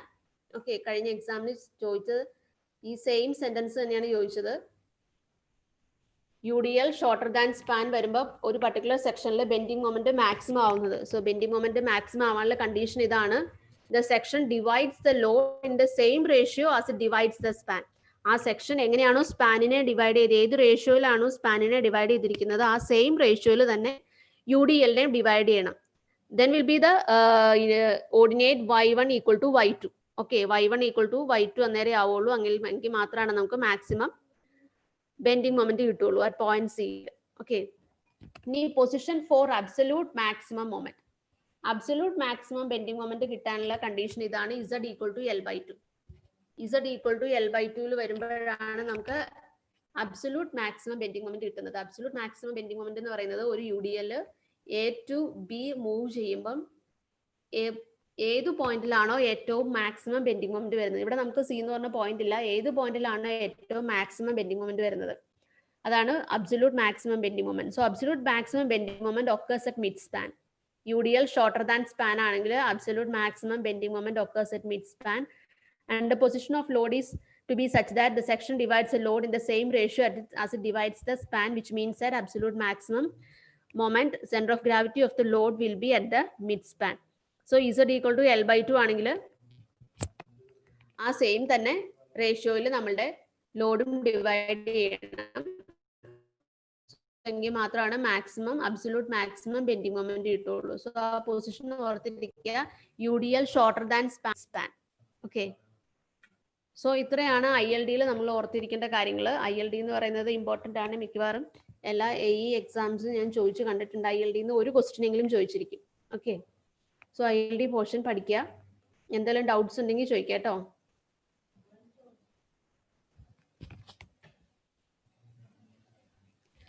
Then move on to the next topic. So next is plastic analysis. So നമുക്ക് അനാലിസിസിന്റെ main topics എല്ലാം കഴിഞ്ഞു. ഇനി remaining topics എന്ന് പറയുന്നത് plastic analysis and some strain energy methods ആണ്. Strain energy, then principle of virtual work, അങ്ങനത്തെ കുറച്ച് പ്രിൻസിപ്പിൾസും ആണുള്ളത്. Okay, so next is plastic analysis. So plastic analysis means it is an analysis which is beyond the elastic limit. Analysis of a structure which is beyond the elastic limit ആണ്. Okay, so elastic limit കഴിഞ്ഞ് ഒരു സ്ട്രക്ചറിനെ നമ്മൾ analyse ചെയ്യുന്നു. നമ്മൾ പഠിക്കുന്ന ബാക്കി എല്ലാ മെത്തേഡ്സും, ബാക്കി എല്ലാ അനാലിസിസ് മെത്തേഡ്സും അതുപോലെ ഡിസൈൻസ് എല്ലാം തന്നെ നമ്മൾ ചെയ്യുന്നത് അപ് ടു ഇലാസ്റ്റിക് ലിമിറ്റ് ആണ്. നമ്മൾ കണ്ടീഷൻ വെച്ചിരിക്കുന്ന ഏതാണ്, ഇലാസ്റ്റിക് ലിമിറ്റ് എത്തിക്കഴിഞ്ഞാൽ മെറ്റീരിയൽ ഈൽഡ് ചെയ്യും, ദെൻ നെക്സ്റ്റ് കൊളാപ്സ് എന്നുള്ള രീതിയിലാണ് നമ്മൾ എല്ലാ ഡിസൈനും ചെയ്യുന്നത്. പക്ഷേ ആക്ച്വൽ കേസിൽ മെറ്റീരിയലിന്റെ കേസിൽ വരുന്നത് ഇലാസ്റ്റിക് ലിമിറ്റ് കഴിഞ്ഞ് മെറ്റീരിയൽ വീണ്ടും ലോഡിനെ റെസിസ്റ്റ് ചെയ്യും അപ് ടു കൊളാപ്സ് ലോഡ്. ആ സ്ട്രെസ് സ്ട്രെയിൻ ഡയഗ്രാം കണ്ടു കഴിഞ്ഞാൽ നമുക്ക് മനസ്സിലാവും കൊളാപ്സ് ലോഡ് വരുന്നത് വരെ മെറ്റീരിയലിന് ലോഡ് ക്യാരിങ് കപ്പാസിറ്റി ഉണ്ട്. ഓക്കെ, സോ കൊളാപ്സ് ലോഡിന്റെ ആ പോയിന്റിലെത്തി പ്ലാസ്റ്റിക് ഹിഞ്ച് ഫോം ചെയ്യുമ്പോഴാണ് ആക്ച്വലി ഒരു സ്ട്രക്ചർ കൊളാപ്സ് ആവുള്ളൂ. ഓക്കെ, സോ അതിന്റെ ഒരു സ്ട്രക്ചറിന്റെ കൊളാപ്സ് ലോഡ് കണ്ടുപിടിക്കുക. അതാണ് പ്ലാസ്റ്റിക് അനാലിസിസിന്റെ എയിം എന്ന് പറയുന്നത്, to determine the collapse load of a structure. Okay, collapse load എന്ന് പറയുന്നത് അതിന്റെ അൾട്ടിമേറ്റ് ലോഡ് ക്യാരിങ് കപ്പാസിറ്റി ആണ്. So plastic analysis, which is based on the concept that the structure will carry loads till the plastic hinges are formed at sufficient points to cause collapse of the structure. ഒരു സ്ട്രക്ചറിൽ plastic hinges form ചെയ്യുന്നത് വരെ അതിന് load carrying capacity ഉണ്ട്. So ആ plastic hinge formation നടന്നു കഴിഞ്ഞാൽ മാത്രമാണ് സ്ട്രക്ചർ കൊളാപ്സ് ആവുള്ളൂ. സോ ആ ഒരു കൺസെപ്റ്റ് വെച്ചിട്ടാണ് പ്ലാസ്റ്റിക് അനാലിസിസ് ചെയ്യുന്നത്. So actually elastic analysis means material is within the we assume that the material is in the elastic limit and performance of the structures under service loads and deformation increases with the increasing load. ഇത്ര അസംഷൻസിലാണ് നമ്മൾ ഒരു elastic analysis നടത്തുന്നത്. നമ്മളുടെ എല്ലാ analysis മെത്തേഡ്സും within elastic limit ആണ്. നമ്മളൊരു plastic analysis ഒന്നും ഒരിടത്തും ചെയ്യുന്നില്ല. എല്ലാ അനാലിസിസിന്റെ മെത്തേഡ് എടുത്താലും അതിന്റെ ഒരു അസംഷൻ എന്ന് പറയുന്നത് material which should satisfy the conditions stress is directly proportional to strain അല്ലെങ്കിൽ മെറ്റീരിയൽ വിത്തിൻ ഇലാസ്റ്റിക് ലിമിറ്റ് എന്നുള്ള ഒരു അസംഷനിലാണ് നമ്മൾ എല്ലാ മെത്തേഡ്സും ചെയ്യുന്നത്. Okay, then plastic analysis means material is in the plastic state Performance of the structures under ultimate or collapse loads and deformation or curvature increases without increasing the load. Okay, load increase ചെയ്യാതെ തന്നെ deformation കൂടിക്കൊണ്ടിരിക്കും. So നമുക്ക് ആ ഒരു mild സ്റ്റീലിന്റെ stress strain കർവിൽ നിന്ന് നമുക്ക് understood ആണ് ആ കാര്യം. So mild steel stress strain curve വന്നു കഴിഞ്ഞാൽ അപ് ടു, ഞാൻ വരയ്ക്കുമ്പോൾ കറക്റ്റ് ആവില്ല, within elastic limit stress is directly proportional to strain ആണ്. ദെൻ ഇലാസ്റ്റിക് ലിമിറ്റ് കഴിഞ്ഞ് ഒരു അപ്പർ ഈൽഡ് പോയിന്റ് ഉണ്ടാവും, ദെൻ ലോവർ ഈൽഡ് പോയിന്റ് കഴിഞ്ഞ് വീണ്ടും ദ സ്ട്രെയിൻ ഹാർഡനിങ് പോർഷൻ ആണ്, പിന്നെ സ്ട്രെയിൻ ഇൻക്രീസ് ചെയ്തുകൊണ്ടേയിരിക്കും. ഓക്കെ, ദെൻ ഒരു പർട്ടിക്കുലർ പോയിന്റിൽ എത്തുമ്പോൾ ബ്രേക്കിംഗ് ലോഡിൽ വന്ന് മെറ്റീരിയൽ ബ്രേക്ക് ആവും. Okay, so from this upper yield point to the breaking point എന്താണ്, നമുക്ക് വിത്ത് സ്ട്രെസ് അധികം ഇൻക്രീസ് ചെയ്യാതെ തന്നെ മെറ്റീരിയലിന് സ്ട്രെയിൻ കൂടിക്കൊണ്ടിരിക്കുകയാണ്. അതായത് സ്ട്രെയിൻ ഹാർഡനിങ് പോർഷൻ ആണ് ഇത്രയും പോർഷൻ. ഓക്കെ, സോ ആ സ്ട്രെയിൻ ഹാർഡനിങ് പോർഷൻ വരെ മെറ്റീരിയലിന് ലോഡ് ക്യാരിയിങ് കപ്പാസിറ്റി ഉണ്ട്, ആ കൊളാപ്സ് ലോഡ് എത്തുന്നത് വരെ. സോ ആ അത്രയും പോർഷനിൽ വരുന്ന അതിന്റെ അൾട്ടിമേറ്റ് ലോഡ് ക്യാരിയിങ് കപ്പാസിറ്റിയാണ് നമ്മൾ പ്ലാസ്റ്റിക് അനാലിസിസിൽ കണ്ടുപിടിക്കുന്നത്. Okay, so assumptions in plastic analysis: plane section remain plane in plastic condition and the stress strain relation is identical both in compression and tension. So ഇതിനകത്ത് നമ്മൾ use ചെയ്യുന്ന assumption ആണ്. Then the process of yielding. Okay, നമുക്ക് ആ yieldingന്റെ process എങ്ങനെയാന്ന് നോക്കാം. So this is a change in stress distribution during stress distribution figure ആണത്. ഒരു റെക്ടാങ്കുലർ ക്രോസ് സെക്ഷൻ ഉള്ള ഒരു ബീമിന്റെ സ്ട്രെസ് ഡിസ്ട്രിബ്യൂഷൻ ആണ്. ഒരു പർട്ടിക്കുലർ ഏരിയയിൽ നമ്മൾ ഒരു എക്സ്റ്റേണൽ ലോഡ് അപ്ലൈ ചെയ്യുമ്പോൾ ഉള്ള അതിൻ്റെ ഒരു സ്ട്രെസ് ഡിസ്ട്രിബ്യൂഷൻ കർവ് ആണ്. ഓക്കെ, സോ അതിൽ താഴെ വരുന്നത് എന്തായിരിക്കും? കോൺക്രീറ്റ് സ്ട്രക്ചർ ആണെങ്കിൽ എപ്പോഴും ബോട്ടത്തിൽ വരുന്നത് ടെൻഷനും ടോപ്പിൽ വരുന്നത് കംപ്രഷനും ആയിരിക്കും. ഓക്കെ,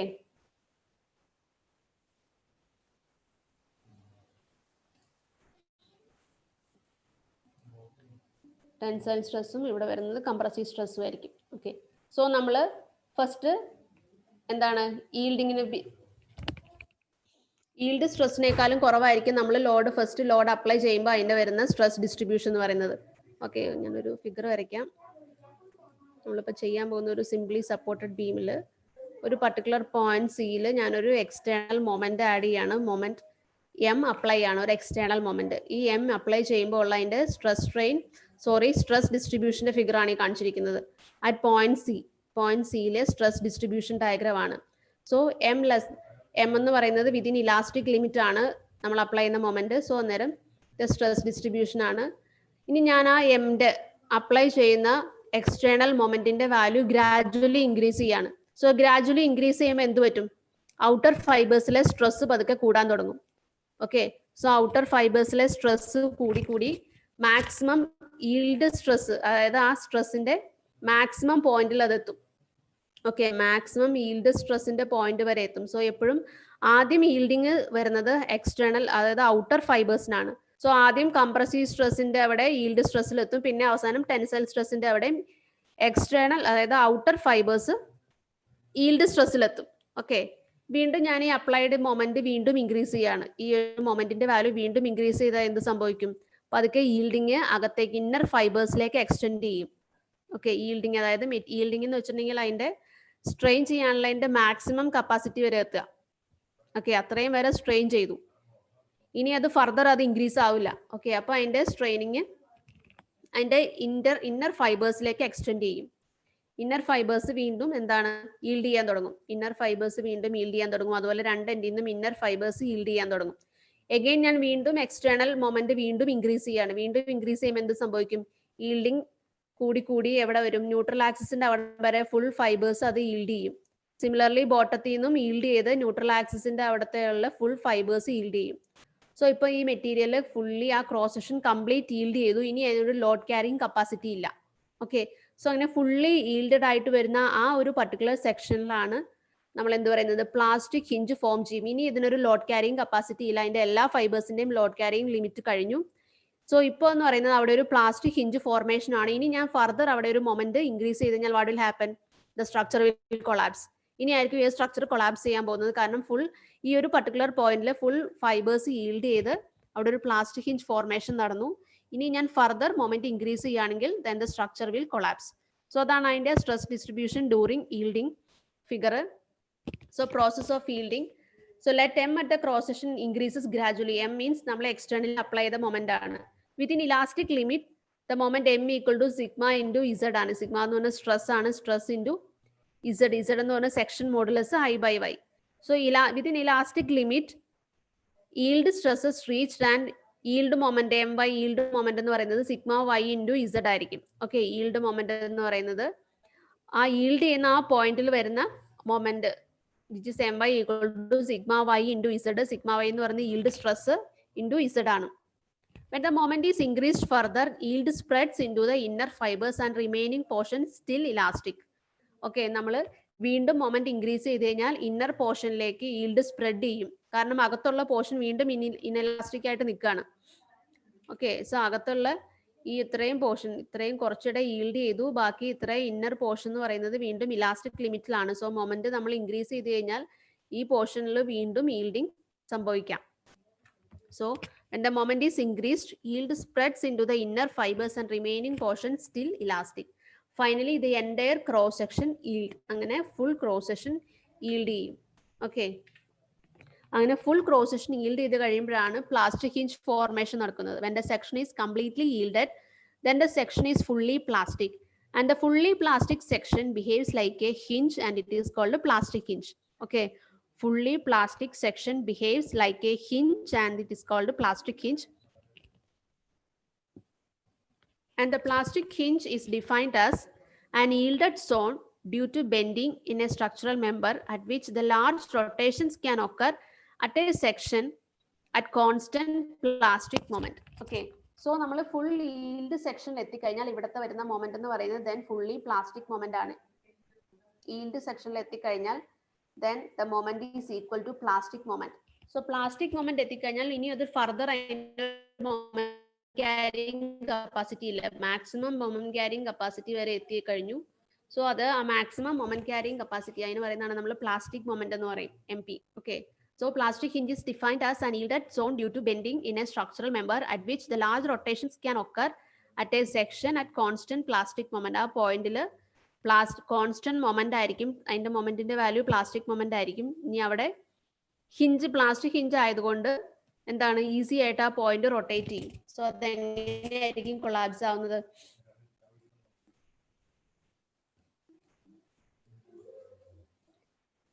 സോ ഇവിടെ ഒരു പ്ലാസ്റ്റിക് ഹിഞ്ച് ഫോർമേഷൻ നടന്നു കഴിഞ്ഞാൽ വീണ്ടും ഞാൻ ലോഡ് ഇൻക്രീസ് ചെയ്ത് കഴിഞ്ഞാൽ സോ ഇങ്ങനെയായിരിക്കും അതിന്റെ ഫെയിലിയർ വരുന്നത്. ഇവിടെ ഒരു ലാർജ് റൊട്ടേഷൻ വരും ഈ ഒരു പർട്ടിക്കുലർ പോയിന്റിൽ. ഓക്കെ, റൊട്ടേഷൻ ഭയങ്കര കൂടുതലായിരിക്കും. അതുപോലെ പോയിന്റിൽ വരുന്ന മൊമെന്റിന്റെ വാല്യൂ എന്ന് പറയുന്നത് MP ആണ്, ദാറ്റ് ഈസ് പ്ലാസ്റ്റിക് മൊമെന്റ്. ഇനി മെക്കാനിക്കൽ ഹിഞ്ചും പ്ലാസ്റ്റിക് ഹിഞ്ചും തമ്മിലുള്ള വ്യത്യാസം. മെക്കാനിക്കൽ ഹിഞ്ച് എന്ന് പറയുന്നത് ഇറ്റ്സ് റിയാലിറ്റി ആണ്, റിയൽ ഹിഞ്ച് ആണ്. സോ നമ്മൾ ഡോർസിലൊക്കെ ഫിക്സ് ചെയ്യുന്ന ഹിഞ്ച് പോലെ ഉള്ള റിയൽ ഹിഞ്ചാണ് മെക്കാനിക്കൽ ഹിഞ്ച്. ഓക്കെ, നമ്മൾ സിംപ്ലി സപ്പോർട്ടഡ് ബീമിലും അതുപോലെ കണ്ടിന്യൂസ് ബീംസിലൊക്കെ നമ്മൾ കൊടുക്കുന്ന ഹിഞ്ച് എന്ന് പറയുന്നത് it's A real hinge or mechanical hinge. And plastic hinge എന്ന് പറയുന്നത് വിച്ച് ഇസ് എ കൺസെപ്റ്റ് ആണ്. ഓക്കെ, പ്ലാസ്റ്റിക് ഹിഞ്ച് ഒരു കൺസെപ്റ്റ് ആണ്. And this mechanical hinge resist zero moment and resist a constant moment MP. Mechanical ഹിഞ്ചിൽ നമുക്കറിയാം hinge support ആണെങ്കിൽ അവിടുത്തെ bending moment എപ്പോഴും സീറോ ആയിരിക്കും, അതിനൊരിക്കലും മൊമെന്റ് ക്യാരിങ് കപ്പാസിറ്റി ഇല്ല, ബെൻഡിങ് മൊമെന്റ് സീറോ ആണ്. പ്ലാസ്റ്റിക് ഹിഞ്ച് ആണെങ്കിൽ അവിടെ ഒരു കോൺസ്റ്റന്റ് മൊമെന്റ് ആയിരിക്കും എപ്പോഴും, ആ കോൺസ്റ്റന്റ് മൊമെന്റ് ആണ് MP plastic moment. Okay, and mechanical hinge equal to plastic hinge ആവുന്നത് എപ്പോഴാന്ന് വെച്ചിട്ടുണ്ടെങ്കിൽ പ്ലാസ്റ്റിക് മൊമെന്റിന്റെ വാല്യൂ സീറോ ആവുമ്പോഴാണ് ഒരു പ്ലാസ്റ്റിക് ഹിഞ്ച് മെക്കാനിക്കൽ ഹിഞ്ച് ആവുന്നത്. ജസ്റ്റ് അറിഞ്ഞിരിക്കുക അത്. Then plastic moment, the moment at which the entire section is under yield stress. So ആ സമയത്തുള്ള മൊമെന്റ് ആണ് പ്ലാസ്റ്റിക് മൊമെന്റ് എന്ന് പറയുന്നത്. Okay, plastic moment എത്തിക്കഴിയുമ്പോൾ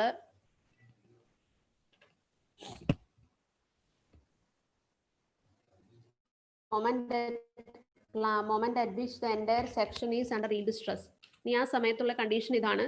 when the section reaches the when the section is fully yielded, then the compressive area should be equal to tensile area. Okay, fully plastic ആയ ഒരു section എടുത്തു കഴിഞ്ഞാൽ so നമുക്കറിയാം ഇതെന്ന് പറയുന്നത് compressive ഏരിയയും ഇതെന്ന് പറയുന്നത് ടെൻസൈൽ ഏരിയ ആണ്. ഒരു ഫുള്ളി പ്ലാസ്റ്റിക് സെക്ഷന്റെ കംപ്രസീവ് ഏരിയയും ടെൻസൈൽ ഏരിയയും ഈക്വൽ ആയിരിക്കും. That means neutral axis divides a cross section equally. അല്ലെ, 2 ഈക്വൽ പാർട്സ് ആയിട്ട് അതിനെ ഡിവൈഡ് ചെയ്യും.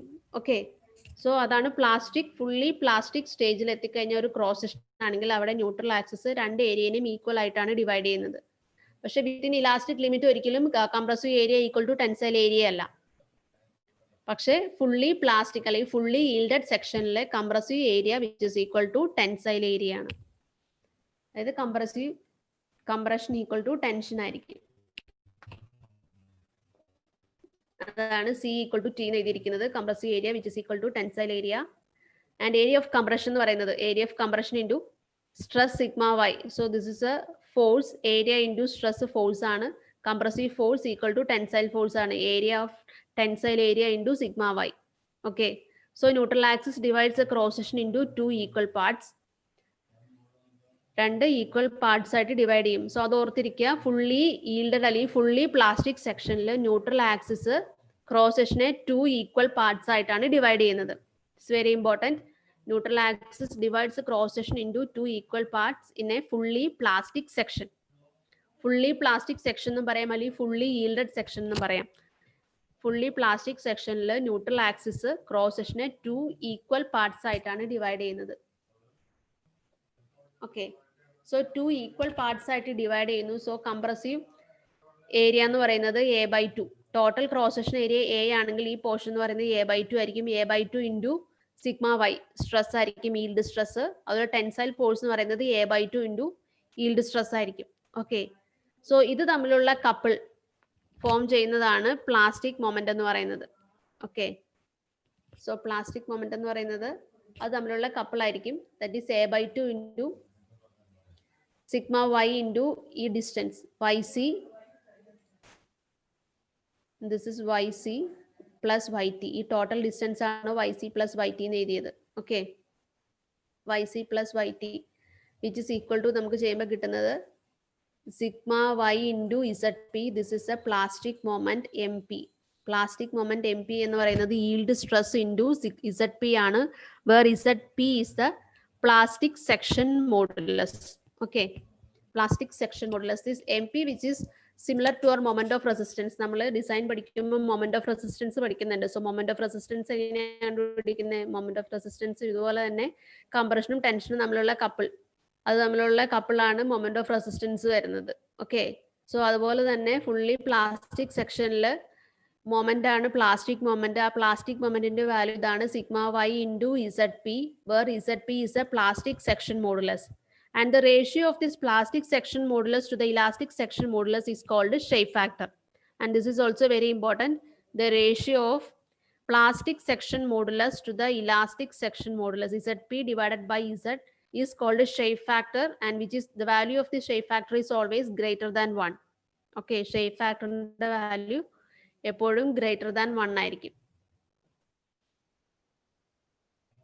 So shape factor is defined as the ratio of plastic moment to the yield moment. Plastic moment to the yield moment, ആ ratio എന്ന് പറയുന്നത് shape factor ആണ്. That is MP plastic moment by yield moment My.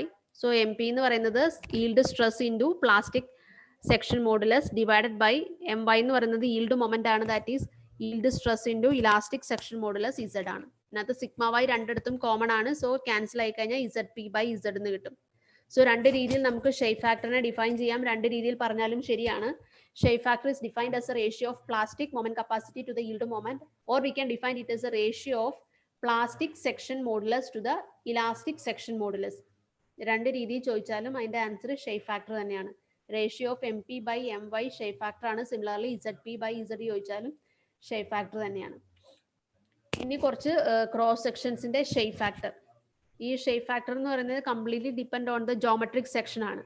Okay, ഒരു സ്ട്രക്ചറിന്റെ ജോമെട്രിനെ base ചെയ്തിട്ടാണ് അതിന്റെ shape factor വരുന്നത്. So shape factor for A rectangular cross section, ഒരു rectangular cross സെക്ഷന്റെ ഷേപ്പ് ഫാക്ടർ അതിന്റെ വാല്യൂ ഇറ്റ് ഇസ് 1.5. നമുക്ക് കിട്ടുന്നത് ZP പ്ലാസ്റ്റിക് സെക്ഷൻ മോഡുലസ് കാണുക.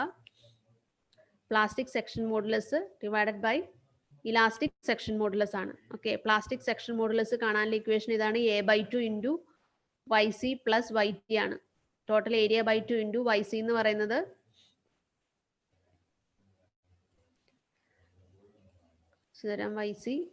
YC എന്ന് പറയുന്നത് അപ്പർ കംപ്രസീവ് സെക്ഷനിലെ സി ജിയിലേക്ക് ന്യൂട്രൽ ആക്സിസിൽ നിന്നുള്ള ഡിസ്റ്റൻസ് ആണ് വൈ സി. അതുപോലെ വൈ ടി എന്ന് പറയുന്നത് ടെൻസൈൽ ഏരിയയുടെ സി ജിയിലേക്ക് ന്യൂട്രൽ ആക്സിസിൽ നിന്നുള്ള ഡിസ്റ്റൻസ് ആണ് വൈ ടി എന്ന് പറയുന്നത്. Okay, so Z P calculate ചെയ്യാനുള്ള ഇതാണ് A by two, total area by two into Y C plus Y T ആണ്. Okay, then elastic section model Z എങ്ങനെയാണ് കാണുന്നത്? Z equal to I by Y ആണ്, moment of ഇനേഷ്യ by Y ആണ്. So B D cube by 12 divided by D by two ചെയ്യുമ്പോൾ കിട്ടുന്നത് B D square by 6 ആണ്. Okay, so ഇതിനെ simplify ചെയ്യുമ്പോൾ നമുക്ക് കിട്ടുന്നത് shape factor that is 1.5. Shape factor of rectangular cross section equal to 1.5 ആണ്. Okay,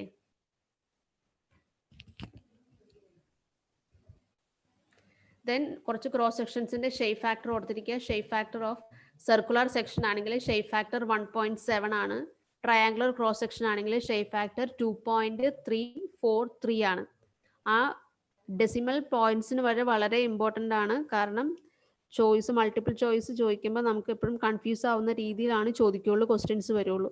triangular സെക്ഷനും rectangular സെക്ഷൻ്റെ ഒക്കെ ചോദിച്ച് ഞാൻ കണ്ടിട്ടുണ്ട്. കാരണം ഒരുപാട് എക്സാംസ് എഴുതിയതിൻ്റെ ഒരു എക്സ്പീരിയൻസ് എന്ന് പറയുകയാണ് ഈ റെക്ടാങ്കുലർ സെക്ഷൻ്റെ ഷേപ്പ് ഫാക്ടറും ഒരുപാട് തവണ ചോദിച്ചിട്ടുണ്ട്. അതുപോലെ ട്രയാങ്കുലർ സെക്ഷൻ്റെ ഷേപ്പ് ഫാക്ടർ ചോദിച്ചിട്ടുണ്ട്. ദെൻ ഡയമണ്ട് സെക്ഷൻ ആണെങ്കിൽ ഷേപ്പ് ഫാക്ടർ 2 ആണ്. ഓക്കെ, സോ ഈ വാല്യൂസ് എല്ലാം എങ്ങനെയും ബൈ ഹാർട്ട് ചെയ്ത് വെക്കുക. റെക്ടാങ്കുലർ സെക്ഷൻ ആണെങ്കിൽ ഷേപ്പ് ഫാക്ടർ 1.5, എപ്പോഴും ഗ്രേറ്റർ ദാൻ 1 ആയിരിക്കും ഷേപ്പ് ഫാക്ടർ. സോ റെക്ടാങ്കുലർ ആണെങ്കിൽ 1.5, സർക്കുലർ സെക്ഷൻ ആണെങ്കിൽ 1.7, ട്രയാങ്കുലർ ആണെങ്കിൽ 2.343, ദെൻ ഡയമണ്ട് സെക്ഷൻ ആണെങ്കിൽ ഷേപ്പ് ഫാക്ടർ 2. ഓക്കെ, സോ ഇത്രയാണ് ഷേപ്പ് ഫാക്ടർ. സോ നെക്സ്റ്റ് വരുന്നത് കൊളാപ്സ് ലോഡ് ആണ്. സോ എന്താണ് കൊളാപ്സ് ലോഡ് നോക്കുക. So a structure is said to have collapsed if the entire structure or part of the structure starts undergoing unlimited deformation. ഒരു structure collapse ആവണമെങ്കിൽ അതിൻ്റെ ഏതെങ്കിലും ഒരു പാർട്ടിലോ അല്ലെങ്കിൽ ഏതെങ്കിലും ഒരു പോർഷനിൽ അൺലിമിറ്റഡ് ഡിഫോർമേഷൻ വരണം. സോ അൺലിമിറ്റഡ് ഡിഫോർമേഷൻ വരണമെങ്കിൽ അവിടെ ഒരു പ്ലാസ്റ്റിക് ഹിഞ്ച് ഫോം ചെയ്യണം. Okay, this happens when the number of independent static equilibrium equations are more than the number of reaction components. So ഇത് വരണമെങ്കിൽ number of independence equilibrium equations എന്ന് പറയുന്നത് റിയാക്ഷനേക്കാൾ കൂടുതലാവണം. സോ അതിന്റെ കൺസെപ്റ്റ് ഇതാണ്. ഒരു സിംപ്ലി സപ്പോർട്ടഡ് ബീമിൽ കോൺസെൻട്രേറ്റഡ് ലോഡ് ആക്ട് ചെയ്യാണ്. ഈ ലോഡ് ഇൻക്രീസ് ചെയ്ത് ഈ സെക്ഷൻ ഈൽഡ് ചെയ്യാൻ തുടങ്ങിക്കഴിഞ്ഞാൽ ഏറ്റവും ആദ്യം പ്ലാസ്റ്റിക് ഹിഞ്ച് ഫോർമേഷൻ നടക്കുന്നത് ഈ അണ്ടർ ദ ലോഡ് ആണ്. സോ ഇവിടെ ഒരു ഹിഞ്ച് ഫോം ചെയ്ത് കഴിഞ്ഞാൽ ഈ സെന്ററിൽ ഒരു ഹിഞ്ച് വരും. ഇവിടെ ഓൾറെഡി മെക്കാനിക്കൽ ഹിഞ്ച് ഉണ്ട്, ഇവിടെ മെക്കാനിക്കൽ ഹിഞ്ചാണ്. ഓക്കെ, സോ ഇനി ഒരു സ്ട്രക്ചറിലേക്ക് നോക്കുക. അവിടുത്തെ നമ്പർ ഓഫ് ഇക്വിലിബ്രിയം ഇക്വേഷൻസ് എത്ര ഉണ്ടാവും? Number of independent equilibrium equation എന്ന് പറയുന്നത് ഇവിടുത്തെ മൊമെന്റ് 0, അതായത് സിഗ്മ വി ഈക്വൾ ടു 0 ഒരു കണ്ടീഷൻ ഉണ്ട്, സിഗ്മ എം ഈക്വൾ ടു 0 ഒരു കണ്ടീഷൻ ഉണ്ട്, സിഗ്മ എച്ച് ഈക്വൾ ടു 0 ഒരു കണ്ടീഷൻ ഉണ്ട്. അനദർ കണ്ടീഷൻ എന്ന് പറയുന്നത് പ്ലാസ്റ്റിക് മൊമെന്റ്. ഈ പോയിന്റിലെ മൊമെന്റ് എന്ന് പറയുന്നത് നമുക്ക് നോൺ വാല്യൂസ് ആണ്. ഒന്നില്ലെങ്കിൽ പ്ലാസ്റ്റിക് മൊമെന്റ് ആയിരിക്കും, അല്ലെങ്കിൽ എം പി ഈക്വൾ ടു 0 ആയിരിക്കും. സോ ഈ ഒരു പ്ലാസ്റ്റിക് ഹിഞ്ചിന്റെ അവിടെ നമുക്ക് ഒരു അഡീഷണൽ ഇക്വിലിബ്രിയം ഇക്വേഷൻ കിട്ടും. സോ നമുക്ക് ആകപ്പാടുള്ള രണ്ട് അൺനോൺ എന്ന് പറയുന്ന രണ്ട് വെർട്ടിക്കൽ റിയാക്ഷൻ മാത്രമേ ഉള്ളൂ, പക്ഷേ നമുക്ക് ഇക്വിലിബ്രിയം ഇക്വേഷൻ കൂടുതലാണ്. സോ എപ്പോഴാണോ ഇൻഡിപെൻഡന്റ് സ്റ്റാറ്റിക് ഇക്വിലിബ്രിയം ഇക്വേഷൻസ് കൂടുതലാവുന്നത്, when it is more than number of reaction components, then the structure will collapse. അപ്പോൾ സ്ട്രക്ചർ എന്തായാലും ഉറപ്പായിട്ടും കൊളാപ്സ് ചെയ്തിട്ടുണ്ടാവും നമ്മുടെ ഇക്വിലിബ്രിയം ഇക്വേഷൻസ് റിയാക്ഷൻ കമ്പോണൻസിനേക്കാളും കൂടുതലായ. And the state at which this condition develops is said to be the collapse mechanism, and the load carried at this state is called collapse state. ഈ ഒരു മെക്കാനിസത്തിന്റെ സമയത്ത് ഇവിടെ വരുന്ന ലോഡിനാണ് നമ്മൾ കൊളാപ്സ് ലോഡ് എന്ന് പറയുന്നത്. WC ആയിട്ട് നമ്മൾ മിക്കവാറും റെപ്രസെന്റ് ചെയ്യും. എപ്പോഴാണോ ഈ ഒരു പോയിന്റിൽ പ്ലാസ്റ്റിക് ഹിഞ്ച് ഫോം ചെയ്യുന്നത് ആ സമയത്ത് ഇവിടെ വരുന്ന ലോഡാണ് collapse load. And this collapse load is also called as ultimate load carrying capacity of the structure, and determining the collapse load of the structure is called plastic analysis. Okay, so collapse load കണ്ടുപിടിക്കുന്ന method ആണ്, that is plastic analysis. Normally the structures are permitted to carry only a fraction of collapse load called working loads, and the relationship between the load and the working load, നമ്മൾ എപ്പോഴും പറയാം നമ്മൾ working load വെച്ചിട്ടാണ് structure എപ്പോഴും design ചെയ്യുന്നത്, ഒരിക്കലും collapse load ഒന്നും എടുക്കാറില്ല. Okay, so the relationship between the collapse load and working load is collapse load equal to load factor into working load ആണ്. Okay, so this load factor is a term which is similar to the factor of safety in elastic region, and load factor is a ratio of collapse load to the working load, whereas factor of safety is a ratio of yield stress to the working stress. ഇത് ഓർത്ത് വെക്കുക, ഇത് important ആണ്. Load factor is a ratio of collapse load to the working load ആണ്. And factor of safety എന്ന് പറയുന്നത് it's a ratio of yield stress to the working stress. ഇതാണ് factor of safety. Okay, so load factor which is a term similar to the factor of safety in elastic region. So next is mechanisms of failure. So a statically determinate beam, എങ്ങനെയാണ് ഇനി ഒരു structure fail ആവുന്നതെന്ന് നോക്കാം. So a statically determinate beam will collapse if one plastic hinge is developed. Okay, ഒരു determinate ആയിട്ടുള്ള ഒരു beam fail ആവണമെങ്കിൽ it needs only one plastic hinge. ഒരു ഹിഞ്ച് മതി, ഒരു പ്ലാസ്റ്റിക് ഹിഞ്ച് ഫോം ചെയ്താൽ തന്നെ സ്ട്രക്ചർ കൊളാപ്സ് ആവും. ഓക്കെ, അതിൻ്റെ ഏറ്റവും ബെസ്റ്റ് എക്സാമ്പിൾ ആണ് simply supported beam. Simply supported ബീമിൽ ഒരു പ്ലാസ്റ്റിക് ഹിഞ്ച് ഫോം ചെയ്ത് കഴിഞ്ഞാൽ then the structure will collapse. അപ്പോൾ ഞാൻ കുറച്ച് മുമ്പ് വരച്ച് കാണിച്ച പോലെ രണ്ട് എൻഡിലും ഓൾറെഡി മെക്കാനിക്കൽ ഹിഞ്ചാണ്, ഒരു അഡീഷണൽ ഹിഞ്ചും കൂടെ ഏതെങ്കിലും ഒരു പോയിന്റിൽ വന്നു കഴിഞ്ഞാൽ then the structure will collapse. ഇങ്ങനെയായിരിക്കും അതിന്റെ collapse mechanism. Okay, consider a simply supported beam with a constant cross section loaded with a point load P at midspan. If the P is increased until a plastic hinge is developed at the point of maximum moment, an unstable structure will be created. Any further increase in the load will cause collapse. Okay. Then for a statically indeterminate beam to collapse, more than one plastic hinge should be developed.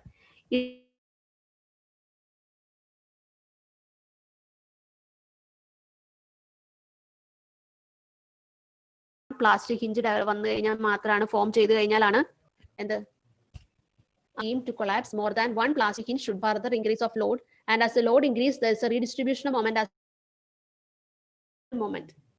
Okay, so indeterminate structures ഒരു plastic hinge form ചെയ്ത് കഴിഞ്ഞാൽ next step എന്ന് പറയുന്നത് അതിന്റെ additional moment redistribution നടക്കും. Redistribution നടന്ന് വീണ്ടും അടുത്ത പോയിന്റിൽ വീണ്ടും പ്ലാസ്റ്റിക് ഹിഞ്ച് ഫോം ചെയ്യും. എപ്പോഴാണോ സഫീഷ്യന്റ് പ്ലാസ്റ്റിക് ഹിഞ്ച് വരുന്നത് ആ സമയത്താണ് സ്ട്രക്ചർ കൊളാപ്സ് ആവുന്നത്. സോ അതിന്റെ എക്സാമ്പിൾ ഒരെണ്ണം വരച്ച് കാണിക്കാം. A fixed beam. So consider A fixed beam. Statically indeterminate structure ആണ് when it is subjected to load. ഒരു ലോഡ് W ആക്ട് ചെയ്യാന്ന് വിചാരിക്കുക. സോ ലോഡ് W ആക്ട് ചെയ്ത് കഴിഞ്ഞാൽ what will happen?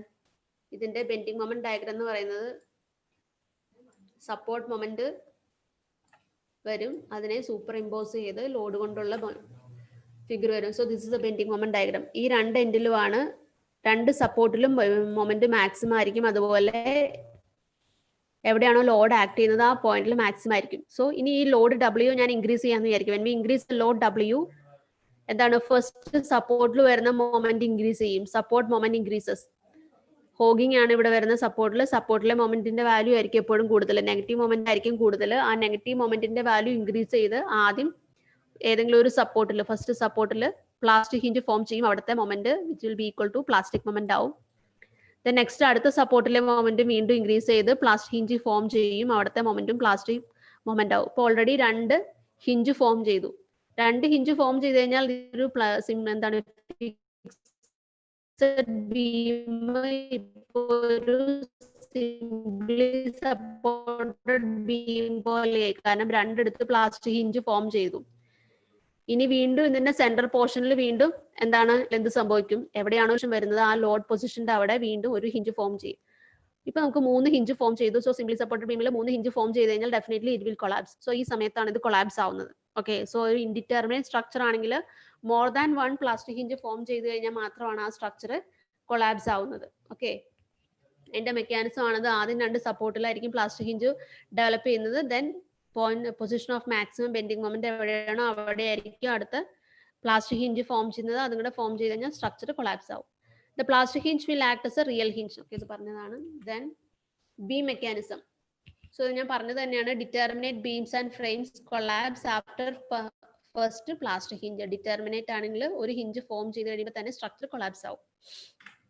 And in beam mechanism 3 hinges R necessary. അതായത് indeterminate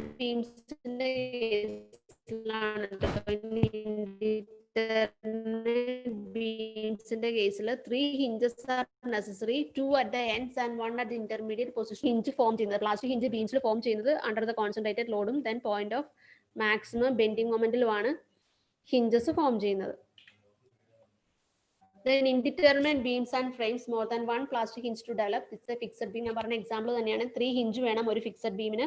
mechanism ആയിട്ട് change ചെയ്യാൻ, collapse mechanism ആയിട്ട് ചേഞ്ച് ചെയ്യാൻ വേണ്ടി 3 hinges are required. Then indeterminate beam more than 1 hinge, ഇതും ഒരു ഇൻഡിറ്റർമിനേറ്റ് സ്ട്രക്ചർ ആണ്. പ്രോപ്റ്റിക് കാന്റിലിവർ, പ്രോപ്റ്റിക് കാന്റിലിവർ ആണെങ്കിൽ അതിന് 2 hinge മതി, കാരണം ഓൾറെഡി ഇവിടെ ഒരു ഹിഞ്ച് ഉണ്ട്. ഓക്കെ, ഇവിടെ ഒരു മെക്കാനിക്കൽ ഹിഞ്ച് ഉണ്ട്. Then 2 more hinges is required to become a collapse mechanism. Okay, then panel mechanism or sway mechanism, ഒരു ഫ്രെയിമിന് കൊളാപ്സ് മെക്കാനിസത്തിലേക്ക് ചേഞ്ച് ആവാൻ വേണ്ടിയിട്ട് it's need 4 plastic hinges, 4 hinges form ചെയ്യുമ്പോഴാണ് ഇതൊരു സ്വേ മെക്കാനിസം ആവുന്നത്, ഈ ഒരു ഫ്രെയിം കൊളാപ്സ് ആവുന്നത്. ബോട്ടത്തിൽ 2 then 2 റിജിഡ് ജോയിന്റിലും പ്ലാസ്റ്റിക് ഹിഞ്ച് ഫോർമേഷൻ നടക്കുമ്പോൾ. And this is gable mechanism. Gable മെക്കാനിസത്തിൽ ആക്ച്വലി 4 ഹിഞ്ച് ഫോർമേഷൻ നടന്നാൽ മതി, ഇതൊരു മെക്കാനിസം ആയിട്ട് ചേഞ്ച് ആവും. ഓക്കെ, ഇനി methods of plastic analysis. Actually there are 2 methods of plastic analysis. ഈ പ്ലാസ്റ്റിക് അനാലിസിസ് എന്ന് പറയുന്നത് to determine the collapse load or plastic collapse load കണ്ടുപിടിക്കാൻ വേണ്ടി മെത്തേഡ് ഓഫ് പ്ലാസ്റ്റിക് അനാലിസിസ് ചെയ്യുന്നത്. And actually there are 2 methods, that is first one static method or equilibrium method, and second one is kinematic method or mechanism method എന്ന് പറയും, അല്ലെങ്കിൽ virtual load method. And this first method, static method, is which depends on lower bound theorem. Lower bound theorem depend ചെയ്തിട്ടാണ് ഇരിക്കുന്നത് static method or equilibrium method എന്ന് പറയുന്നത്. And this lower bound theorem is a load computed on the basis of an assumed equilibrium bending moment diagram in which the moments are not greater than mp is always less than the true ultimate load. So that means ഒരു സ്ട്രക്ചറിന്റെ bending moment diagram വെച്ചിട്ടാണ് നമ്മൾ അതിന്റെ plastic moment കാണുന്നതെങ്കിൽ അതിനകത്തുള്ള M P എന്ന് പറയുന്നത് which is always less than the true ultimate load ആയിരിക്കും. Okay, നമ്മൾ കണ്ടുപിടിക്കുന്ന പ്ലാസ്റ്റിക് മൂവ്മെന്റ് എന്ന് പറയുന്നത് വിച്ച് ഈസ് അൾട്ടിമേറ്റ് ലോഡിനേക്കാളും കുറച്ച് കുറവായിരിക്കും. അതാണ് ലോവർ ബൗണ്ട് തിയറം എന്ന് പറയുന്നത്. If A load computed on the basis of an assumed equilibrium bending moment diagram. For example,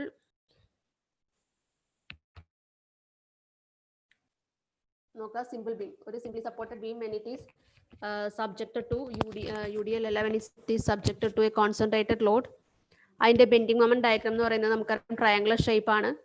maximum bending moment under the load ആണ്. അതിന്റെ വാല്യൂ എന്ന് പറയുന്നത് WL/4 ആണ്. ഇനി നമ്മൾ അസ്യൂം ചെയ്യാണ് എന്റെ ലോഡ്, ഇവിടെ അപ്ലൈ ചെയ്യുന്ന ലോഡ് എന്ന് പറയുന്നത് കൊളാപ്സ് ലോഡ് ആണെങ്കിൽ ആ കൊളാപ്സ് ലോഡിന് കറസ്പോണ്ടിങ് ആയിട്ട് ബെൻഡിങ് മൊമെന്റ് ഡയഗ്രത്തിൽ വരുന്ന മാക്സിമം മൊമെന്റ് എന്ന് പറയുന്നത് പ്ലാസ്റ്റിക് മൊമെന്റ് ആയിരിക്കും.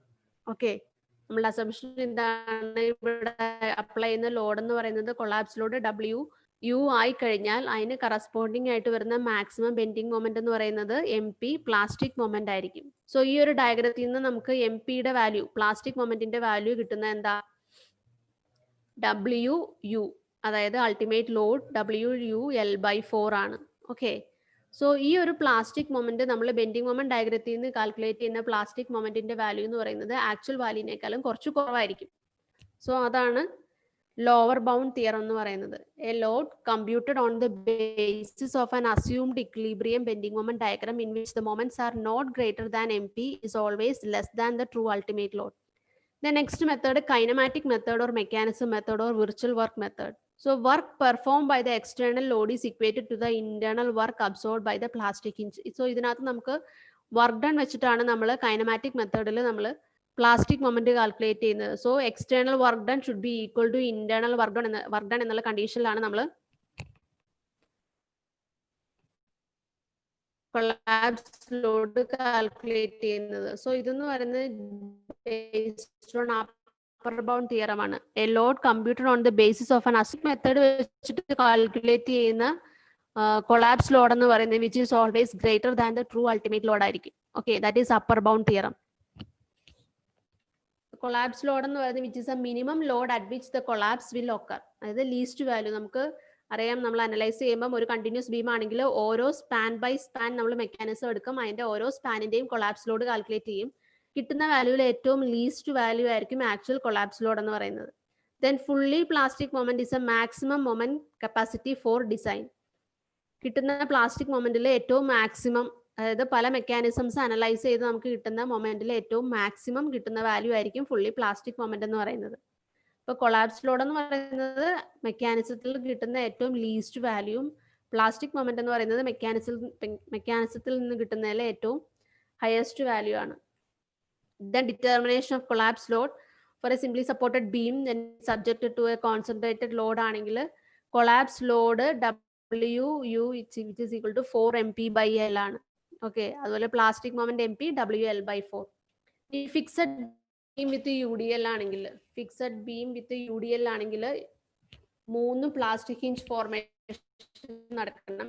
Hence plastic hinges will develop at the ends first. Endലായിരിക്കും ആദ്യം plastic hinge formation നടക്കുന്നത്. So maximum collapse load equal to 16 MP by L square ആണ് maximum collapse load in a fixed beam when it is subjected to UDL. Then fixed beam with the point load ആണെങ്കിൽ when fixed beam which is subjected to point load, maximum collapse load equal to 8 MP by L. Okay, 8 MP by L ആണ് maximum collapse load. Then fixed beam with the eccentric point load ആണെങ്കിൽ maximum collapse load 2 MP by L. Okay, 2 MP by L divided by AB ആണ് maximum collapse load. Then propped cantilever with the point load ആണെങ്കിൽ propped cantilever with the point load ആണെങ്കിൽ maximum collapse load എന്ന് പറയുന്നത് 6 MP by L ആണ് maximum collapse load. Propped cantilever with a point load.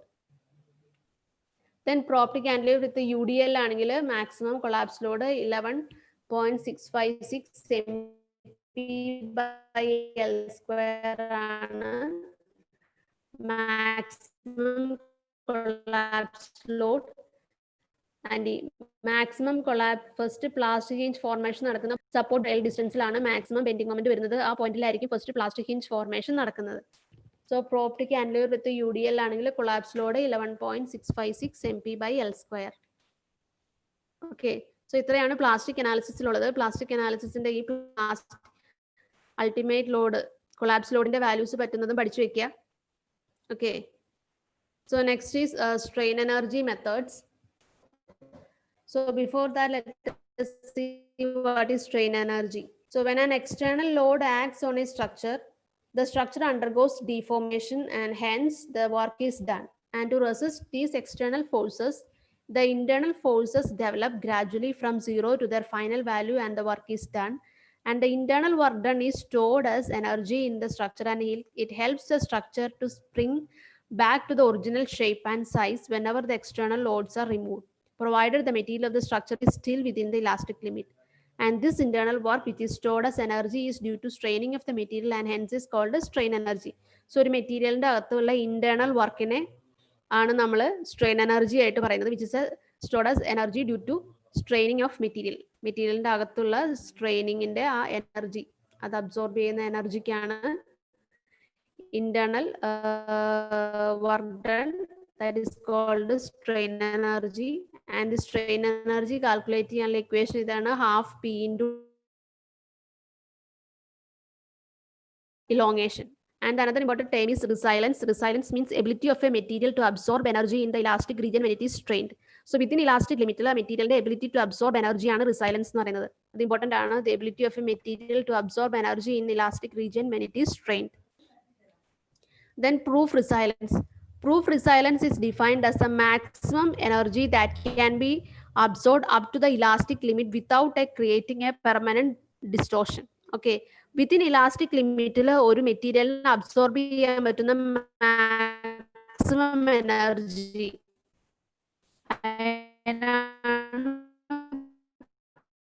Proof resilience എന്ന് പറയുന്നത്. Proof resilience is defined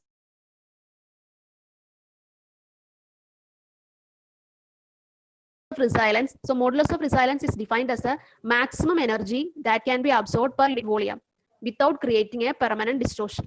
Okay, modulus of resilience is the maximum energy that can be absorbed per unit volume without creating permanent distortion ആണ്. Modulus of resilience equal to proof resilience by volume ആണ്, which is equal to sigma square by 2 EI, where sigma എന്ന് പറയുന്നത് stress ആണ്, material develop ചെയ്യുന്ന stress by 2E is a modulus of elasticity.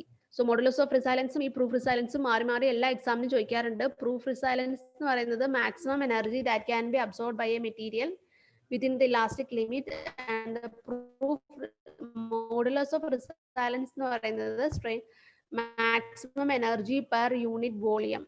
ആ term important ആണ്, maximum absorbed per unit volume modulus of resilience. The next is strain energy due to axial force, bending, shear force and torsion. Okay, so ഈ expressions പഠിച്ചു വെക്കുക. Strain energy due to axial force U equal to integral 0 to s p square by 2ae into ds ആണ്, where p is applied load, a is area of cross section and e is the modulus of elasticity. And due to bending, strain energy equal to integral m square by 2 ei into ds. ei എന്ന് പറയുന്നത് E is the modulus of elasticity, I is the moment of inertia, and m is the expression for bending moment. And due to transverse shear ആണ്, strain energy equal to integral v square by 2 ag into ds, where v is the shear force, a is the area of cross section, g is the modulus of rigidity. And due to torsion, the strain energy equal to integral t square by 2g into j into ds, where t is the torsion, g is the modulus of rigidity, and j is the polar moment of inertia. Okay, ഈ expressions ഇത് വെച്ച് problem ഒന്നും ചോദിക്കില്ല, ഈ expressions ആണ് ചോദിക്കുന്നത്. So strain എനർജിയുടെ expressions എല്ലാം ഇമ്പോർട്ടൻ്റ് ആണ്. Strain energy due to axial force, bending, shear and torsion, അത് പഠിച്ചു വെക്കുക കേട്ടോ. ഇനിയുള്ളത് കുറച്ച് തിയറംസ് ആണ്, ജസ്റ്റ് അറിഞ്ഞിരിക്കുക theorems. First Castigliano's first theorem ആണ്. Castigliano's first theorem states that the partial derivative of total applied at that point and in the direction of strain energy with respect to deflection നമുക്ക് കിട്ടുന്നത് applied force ആണ്. അതാണ് Castigliano's first theorem. The partial derivative of strain energy with respect to deflection gives the force applied in the direction of that deflection ആണ്. Okay, then the first theorem is applicable to linearly or non-linearly elastic structures in which the temperature is constant and supports are unyielding. ഈ ഒരു condition ഉണ്ടെങ്കിൽ മാത്രമാണ് നമുക്ക് ഈ ഒരു first theorem apply ചെയ്യാൻ പറ്റുള്ളൂ. ടെമ്പറേച്ചർ കോൺസ്റ്റന്റ് ആണെന്നും അതുപോലെ സപ്പോർട്ട്സ് എന്ന് പറയുന്നത് അൺയീൽഡിങ് ആയിരിക്കണം. Castigliano second theorem. The Castigliano second theorem states that the partial derivative of strain energy in any point is equal to the deflection at the point of application of that force in the direction of its line of action. So second theorem എന്ന് പറഞ്ഞാൽ അതിന്റെ നേരെ opposite ആണ്. അതായത് partial derivative of strain energy with respect to force gives the deflection at the point of ഏത് പോയിന്റിലാണോ നമ്മൾ force apply ചെയ്തത് അവിടുത്തെ ഡിഫ്ലക്ഷൻ ആണ് കിട്ടുന്നത്. Partial derivative of strain energy with respect to force which gives the deflection at the point of application of force. And the second, elastic structures with a constant temperature and unyielding supports. Principle of virtual work ആണ്. So principle of virtual work states that if a deformable body in equilibrium is given virtual deformation, then the virtual work done by the system of force is equal to the internal work done by the stresses due to that system of forces. Okay, so that is principle of virtual work. Internal virtual work done which is equal to external work done ആണ്. External work done due to virtual force ആയിരിക്കും.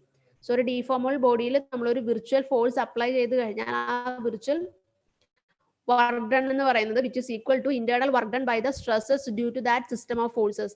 ആ ഒരു virtual force കൊണ്ട് അതിന്റെ അകത്ത് develop ചെയ്ത internal force ഉണ്ടാവുന്ന